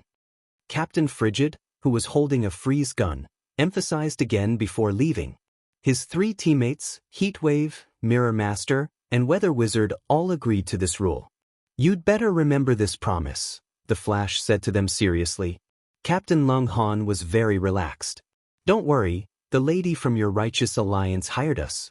We won't ruin our own reputation. Come on, let us take action. As long as we defeat that speedster, it will be enough for us to live freely for a long time. The remaining members of the Rogue Gang cried out in excitement. Not only did they get to earn money, but they could also beat up the extreme speed user. Without any moral burden, such a good thing was simply like a dream. The Flash helplessly looked at their energetic faces. He couldn't comment on whether Thea's decision to hire the Rogue Gang was right or not. He just felt a little confused when he thought that he would fight side by side with them one day. The other party is vicious and merciless, and he enjoys killing people. He's not me, so you guys better be careful. Seeing that the Rogue Gang did not seem to treat the extreme speed as a threat, he kindly reminded them. We are also bad guys. You should be careful. Captain Han looked at the Flash with a complicated expression. They soon received news from Batman that the space assault had been successful. The Watchtower and the Fortress of Solitude had been taken care of. As long as the enemies on the ground were taken care of, the Eternal Justice operation would be considered a success. The Flash ran to Central City himself, and the Rogue Gang used Mirror Master's teleportation to go directly. Was it faster to run or teleport? As it turned out, teleportation was faster. The four members of the Rogue Gang walked out of the broken glass in the corner and looked at the city that was similar to Central City. Perhaps because their appearances were too unique, they quickly attracted a group of gang members to surround them. A group of nameless people was naturally not a problem for the loyal and righteous Rogue Gang. Without weapons or abilities, they easily defeated a group of gang members. Rich. Heatwave, who used to be an arsonist, was very happy. He took out a large amount of money from what seemed to be the pocket of a small leader and was ready to count it happily. Captain Han picked up one of the bills and looked at both sides. He patted Heatwave on the head and said, "We can't use this money." "But who is this?" Heatwave retorted loudly, but he was dumbfounded when he saw the picture on the bill. Franklin, who used to have a charming smile on the $100 bill, had turned into a guy with the face of a rat. The American War of Independence memorial on the back was also gone. Instead, it was a building that looked like a racetrack. He flipped through a few other small currencies, but there was no Washington or Lincoln. Thea and the others could recognize Benedict Arnold because they were very knowledgeable. The rogue gang did not have a flute player at the moment. The highest education level was Captain Hahn, who was in high school. They did not know Benedict Arnold, or any of the generals or lieutenants in the American War of Independence. Although they did not know, it did not affect their intelligence. This thing was useless back on Earth. Except for the blind, no one would accept this kind of money. They were a bit disappointed. They could only focus on the mission. Thea's fee for hiring these people was not expensive or cheap. 2 million per person, she paid 8 million for the 4 of them. If they caught Johnny quick, they would be rewarded with another 2 million. The few of them were like paupers who had received a windfall from the sky. They were so happy that they came to Earth 3. Extreme speed, extreme speed. This was what was on their minds now. Find this guy, beat him down, and then get the money and call it a day. With the ability of the Mirror Master, they began to frequently search the city. On the other side, the Flash also entered the city. The two groups of people split up to look for the enemy. Hee, it seems that you are looking for me? The enemy did not hide but chose to take the initiative to attack. This was an extremely aggressive extreme speed. Johnny Quick's real name was Jonathan Allen. The people of Syndicate did not know his real name. His girlfriend was the original child of a spy who lurked on Earth. After receiving the alarm from Owl, he immediately found the two groups of people in Central City. As an extreme speed, he wanted to compete with the Flash of the other world. However, he was vicious by nature. Thinking that his girlfriend was doomed, he decided to attack the weak first. He set his first target on the rogue gang. Zooming past the familiar streets, he finally couldn't help but laugh when he saw the faces of the rogue gang members. He knew all 4 of them, or rather, he knew their counterparts on Earth 3. They were 4 loyal police officers, known as the conscience of Central City. However, the 4 of them were brutally murdered by him many years ago. Originally, he still had some reservations about the so-called enemies from the other plane, but now he officially confirmed that these guys were indeed from another plane.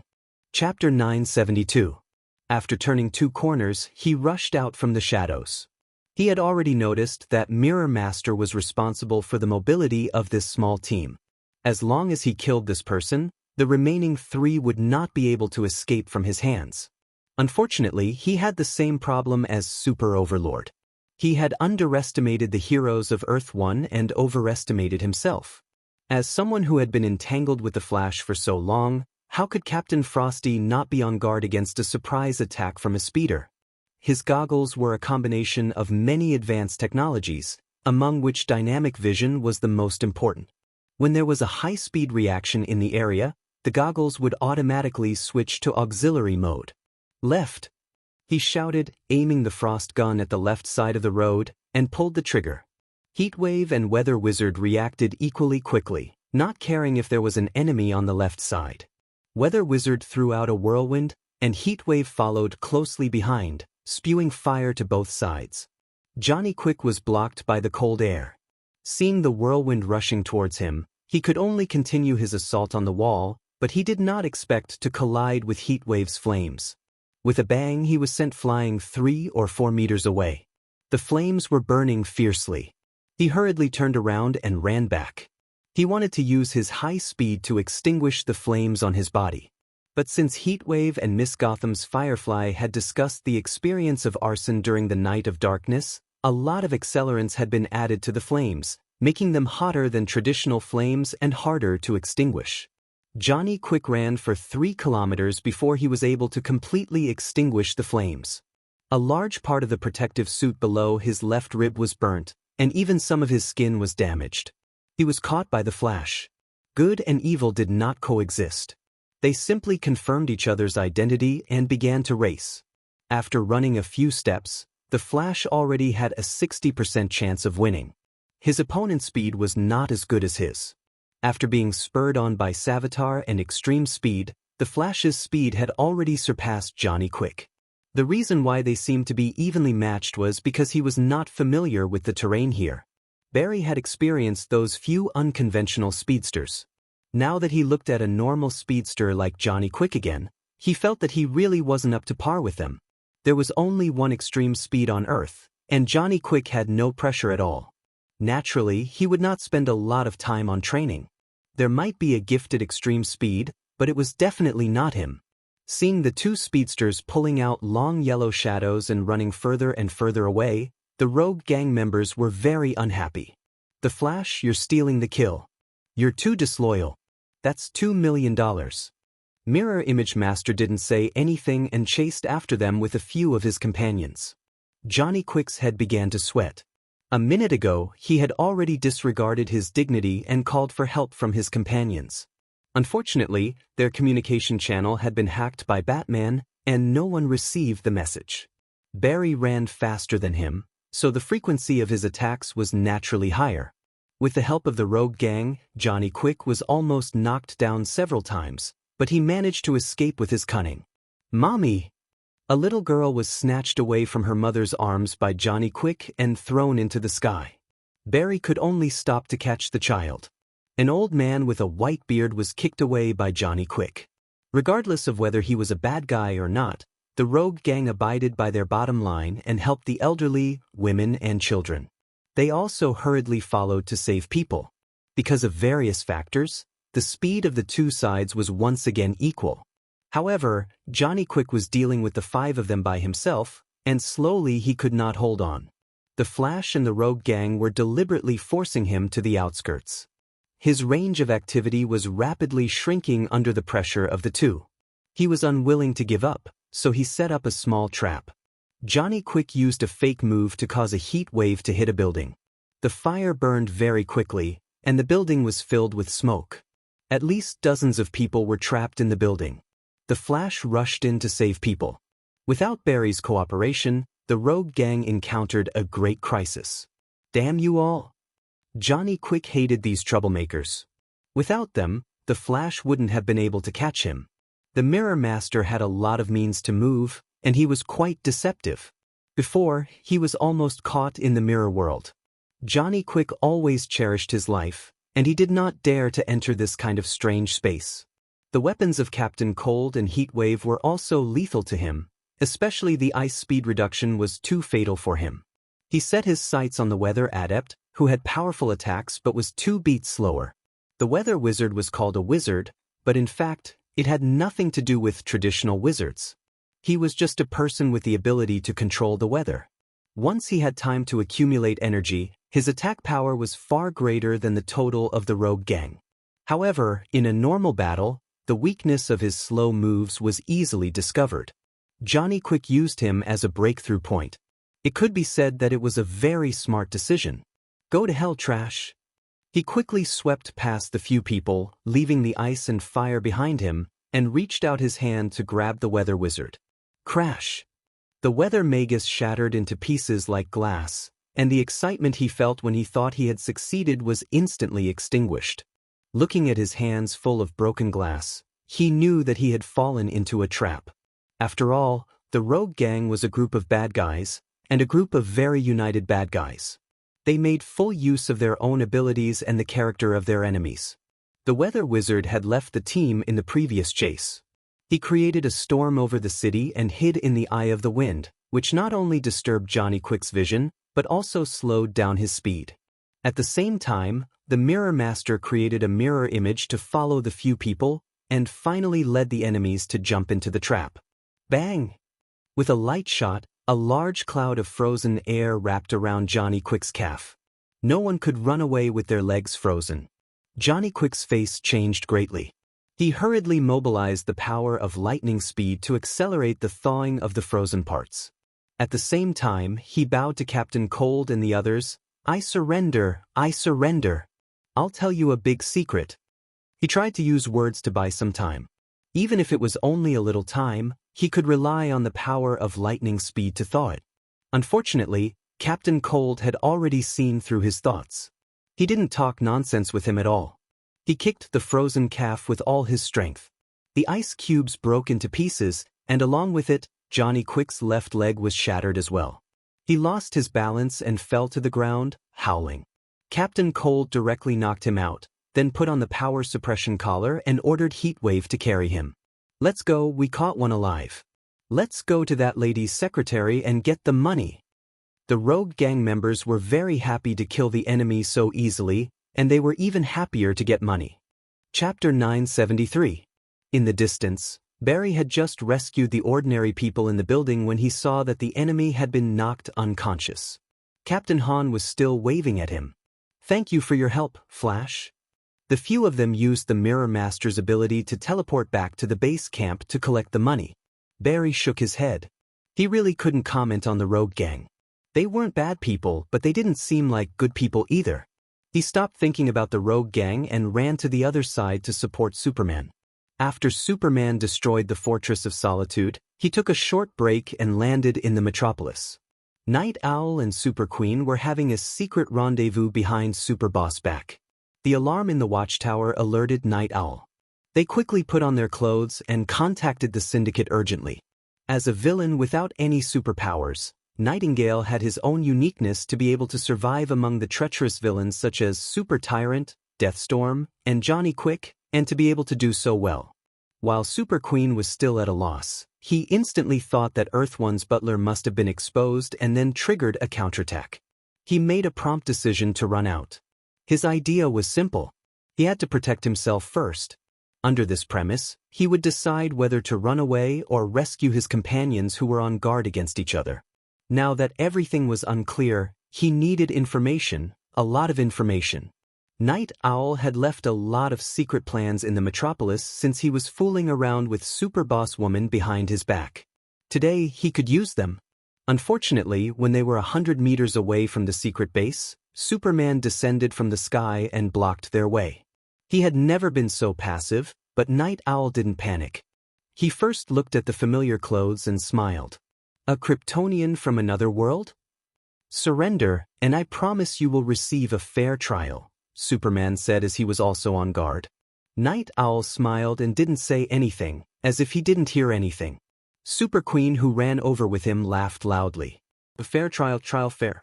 I'm dying of laughter." Louise.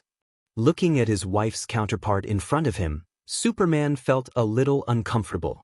They looked the same, and the only difference was their temperament. Louise was righteous and kind. She had an indomitable will to find out the truth. Her tenacity was as precious as a diamond in Superman's eyes. However, this Super Queen in front of him was filled with an evil aura. She was debauched and her eyes were filled with lust. No matter how he looked at her, she was not a good woman. It was rare for Superman to be angry. He would not allow anyone to tarnish the image of his wife. However, he still used his supervision to take a look as usual. "You have a child in your stomach?" This immediately messed up his plan. Was he going to fight a pregnant woman? Originally, he wanted to take down the two of them as quickly as possible, but the pregnant woman made him hesitate. Attacking a pregnant woman was a serious challenge to his moral bottom line. That moment of hesitation gave the two battle-hardened villains an opportunity. However, they had no intention of joining forces to take down Superman. At most, they were just friends, not even friends. They had the advantage and could work together to deal with the enemy. For now, it was better for them to run for their lives. "This should be effective against you." Nightingale tossed out a smoke bomb. There was a hint of green in the dark gray smoke. "Kryptonite powder." Superman was shocked. He quickly held his breath and retreated quickly. "Fall."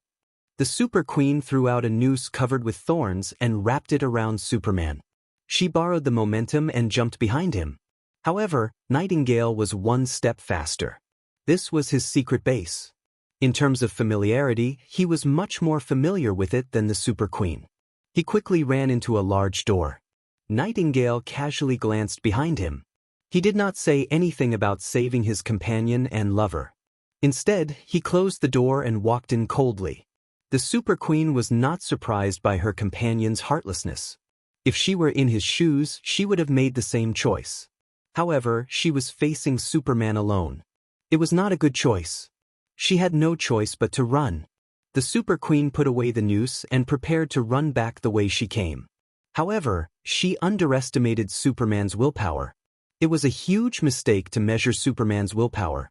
Superman rushed out of the kryptonite smoke. There were a lot of kryptonite powder on his face and skin. However, he endured it and fired a heat ray at the Super Queen.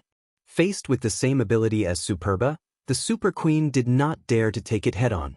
Instead, she chose to dodge. She tapped the ground lightly with the tip of her foot. She was like a big black bird. The heat ray created 2 deep trenches on the ground.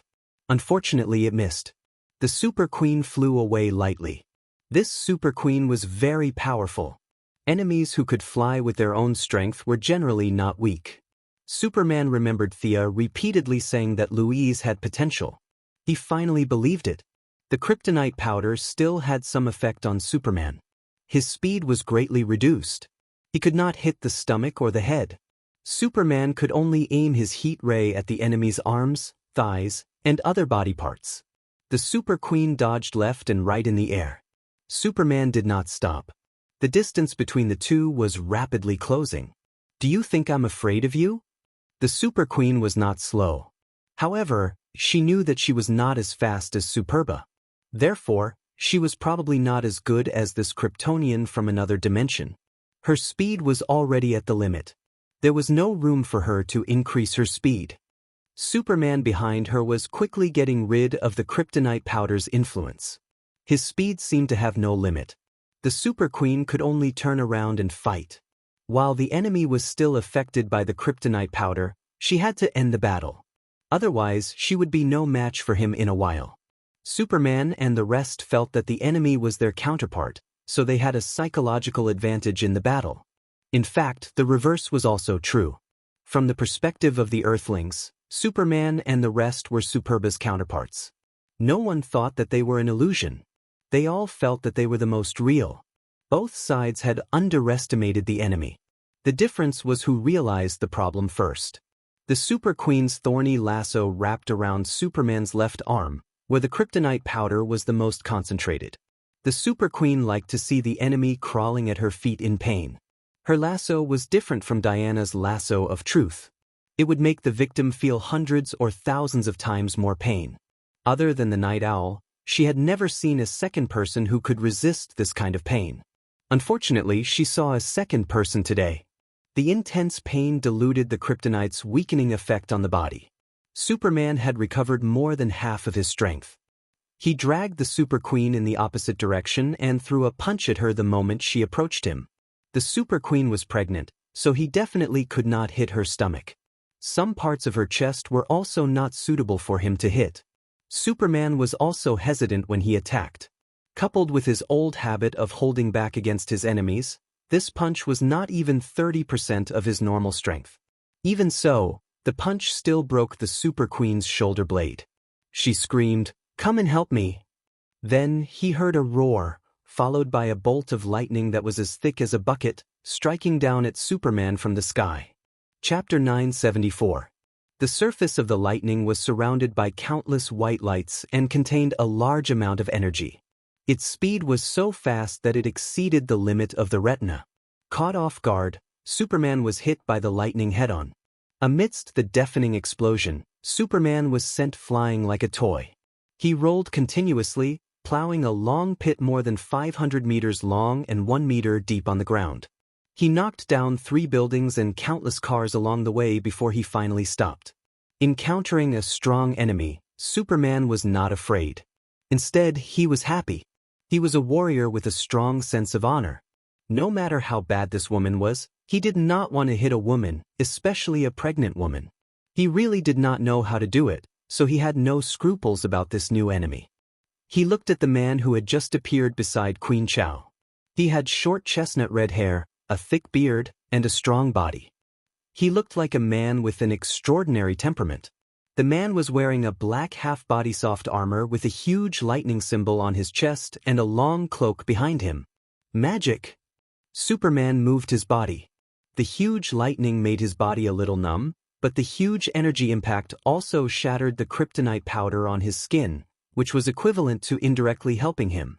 His combat status did not decrease but instead increased, and he was restored to his best state. Queen Chao's eyes were sharp, and she also noticed this.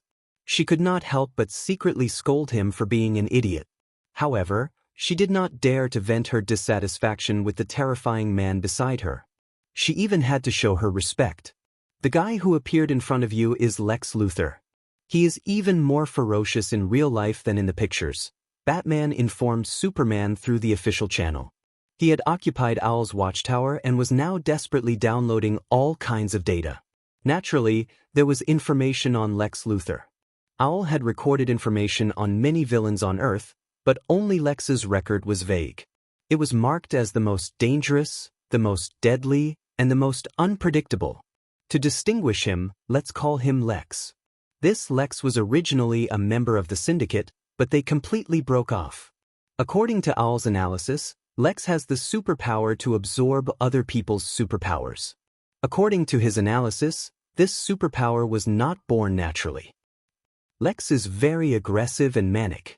It is difficult to predict what he will do. I understand. Superman quickly hung up. On the other side, the Super Queen also told Lex what she knew.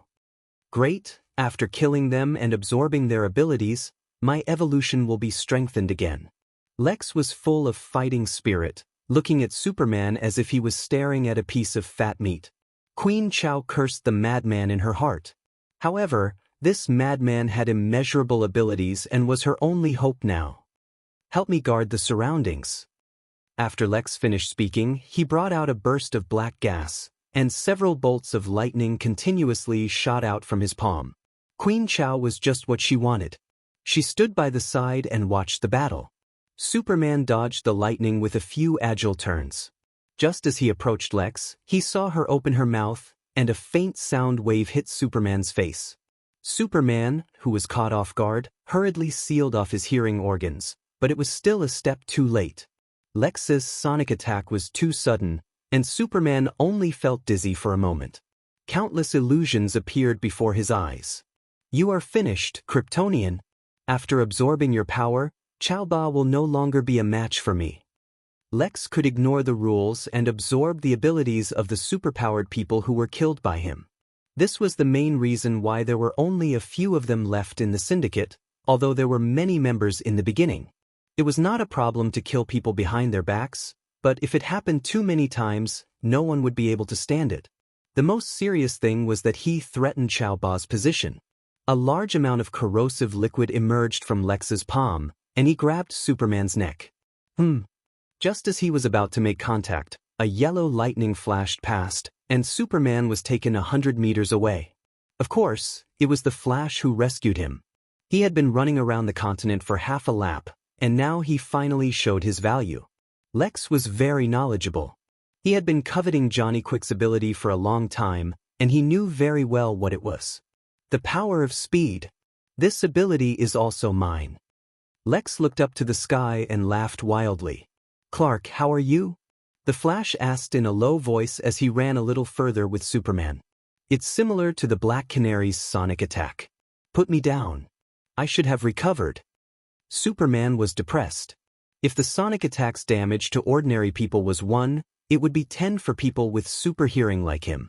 He did not expect the opponent to use this ability without warning. He was not prepared and suffered a great loss. Fortunately, the Kryptonians were known for their physical attributes, and their recovery was extremely fast. The discomfort was quickly fading. Phew, seeing that Lex and the Super Queen were in hot pursuit, Superman suddenly flew up and turned around to face Lex. He then spat out a huge breath of ice. At the same time, the Flash on the ground threw a lightning bolt. Lex sidestepped the lightning bolt, and then used a fire ability that nobody knew who he got to counter the ice breath. The two opposing energies quickly consumed each other in the air. Chaoba could no longer stand aside and watch the show. She waved her lasso and attacked the Flash. The Flash dealt with 2 attacks and soon found out that it was a pregnant woman. He cursed his bad luck.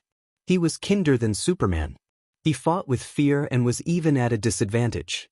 On the other hand, Superman had the upper hand. He could get a steady supply of energy from the yellow sun, while Lex could only extract energy from his own cells. Both sides were at a disadvantage. Lex saw that the Flash was restrained by the Chaoba and realized that this was a good opportunity. He forced Superman to retreat with a few moves and turned to attack the Flash. Of course, Superman would not just stand by and watch. The battle changed from 1-on-1 to 2-on-2. Lex was extremely insidious. He did not even care if his companions were injured. He repeatedly blocked the Chaoba in front of him, forcing the hero to withdraw his attacks, while he took advantage of the situation to attack. He had a lot of means of attack. Super strength, super speed, super endurance, flying, magic, sound waves, vibration, venom, acid, flame, ice, lightning, physical and non-physical, and some conceptual abilities. All kinds of messy abilities gathered in one body. A special ability that could ignore both friend and foe, and could cause all living beings within a 10-meter radius to bleed, tormenting them to the point that they couldn't take it anymore. As Barry fought with him, he felt that his body under the protective suit was bleeding. Blood flowed down his crotch, and he felt like he was having his period. However, because his battle suit was red, it wasn't too obvious for a while. Superman's body was different from that of the people on Earth. This kind of bleeding was stopped at the genetic level. Chaoba had a rendezvous with Al before, so she was wearing less. The exposed skin was bleeding under the effect of the ability. If she continued to bleed like this, she would definitely be the first to die. She hurriedly shouted for Lex to change his ability. Chapter 975. However, Lex's mind didn't seem to be very clear. His external performance was that he had too many abilities, and he couldn't fully master these abilities. Sometimes he used them just right, but most of the time he used them in a mess. Among the four, the two heroes were holding back. Queen Chao was in the center of the battle circle. She wanted to run, but unfortunately, Lex had to firmly hold her back and use her as a shield. The scene was extremely tense for a while. The two heroes repeatedly wanted to let Queen Chao go from the battle. Her own desire to escape was also very strong, but Lex didn't let her go. The fight was a mess. As they fought, Lex suddenly remembered that he had an ability. His shoulders shook, and a dark green ripple spread in all directions. Within 100 meters, everything seemed to come to a standstill in an instant. Everyone and everything stopped moving. Physical activity on both observable and unobservable planes stopped. At this time, the strength of these people could be seen. Queen Chao slowly turned her body, and her lips opened slightly as if she wanted to say something. Superman still maintained a punching motion, but it was a few hundred beats slower. The Flash was a little stronger than him, but he couldn't run at high speed. At this time, he was like an old man in the park doing his morning exercise, running slowly. As the one who released the ability, Lex wasn't affected at all. His eyes jumped back and forth between Superman and the Flash, as if he was thinking about who to kill first. Inert waves, it's Tortoise Man's ability. The Flash was shocked.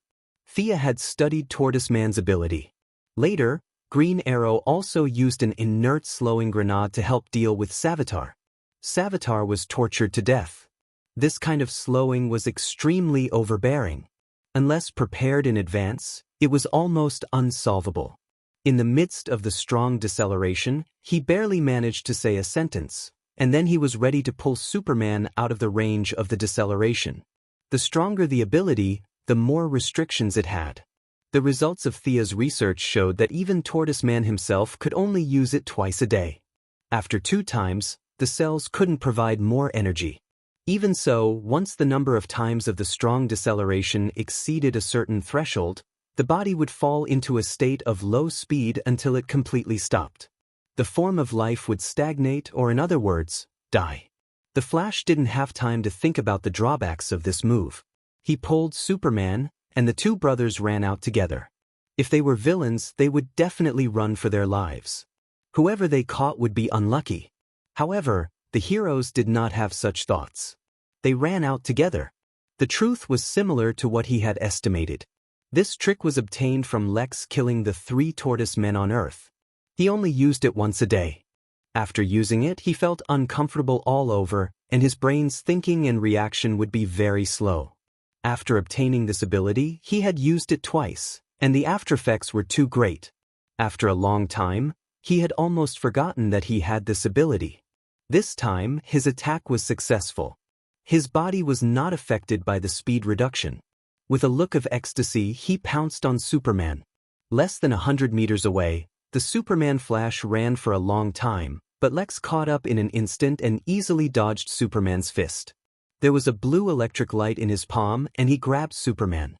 A golden lasso, like a swimming dragon, came down from mid-air and entangled his fingers when they were half a meter away from Superman. Just as Lex was wondering why the Super Queen wanted to stop him, he found that the lasso was different from the one he knew. Before he could think about it, he felt the lasso pull hard and throw him in the opposite direction. The unparalleled force sent Lex flying hundreds of meters away. Without the support of his ability, the deceleration was impossible. Several people regained their normal ability to move. The Flash and Superman had some ability to move in the strong deceleration, but the consumption was not small. In particular, the opponent's endless superpowers made them a little tired. Fortunately, the reinforcements arrived. Full body armor, a red cloak, and holding the true word lasso, the extraordinarily heroic Diana nodded slightly to the two of them and then looked at the Super Queen. Before she could ask, Lex flew back at a faster speed. "Your abilities are all mine." Diana could only join forces with Superman and the Flash. With the addition of the Valkyrie, the battle finally began to show an overwhelming advantage. The gods gave Diana a lot of characteristics, such as immunity to deceleration, confusion, and mental attacks. The rest of the wind, fire, and thunder resistance were all very high. Lex continuously used several abilities, but he couldn't affect Diana at all. Furthermore, the Valkyrie slashed his left arm. The wound was so deep that the bone could be seen, and the blood couldn't stop flowing. On the other hand, Superman and the Flash could take down the Super Queen no matter how restrained they were.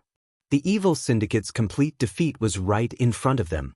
Owl, who was hiding deep underground, and Batman, who was in the sky, saw the battle here. They felt that the battle had reached the end stage and started their own arrangements, ready to welcome the three post-Earth eras. Thea, who was far away on Mars, finally suppressed the evil world's will. When she saw Diana enter, she sighed. This was not the end of the battle, but the beginning. What's the point of bullying them? You look like you've grown a lot. You're qualified to fight me. A wild and unruly voice sounded outside the few people, but before the voice sounded, no one saw anyone there. She had short blonde hair and an extremely beautiful face. She wore a black dress and armor and held a blood-red longsword in her hand. The young woman looked at them calmly, or rather, she was looking at Diana. This unexpected enemy was not in the previous information at all. Whether it was the interrogation of the evil old butler, Nightwing's investigation, or Batman, who was still copying Owl's information, there was no mention of this enemy. But they all knew this woman's appearance. Not to mention them, even the South Pacific natives on Earth might know her. Wasn't this Miss Thea? It was just that her temperament was a little different. She was colder and more indifferent, as if there was no trace of humanity in her. She was like a sharp sword that could take people's souls. "You finally appeared." Diana had expected this. She had been looking forward to this battle for a long time. Previously, the other party hid very well, and she could not find him at all. Now that he had revealed himself, there was only one thing left, and that was to fight. "You're going to challenge me? You've improved so fast. Is it because my counterpart helped you?" Black Thea sat on a stone, the blood-red long sword lying between her knees. Seeing that Lex seemed to want to speak, she waved her hand casually. "Go play somewhere else. This woman is not someone you can deal with." Lex was like a mouse seeing a cat. He bowed hurriedly, then turned around and ran away. Queen Ultra was a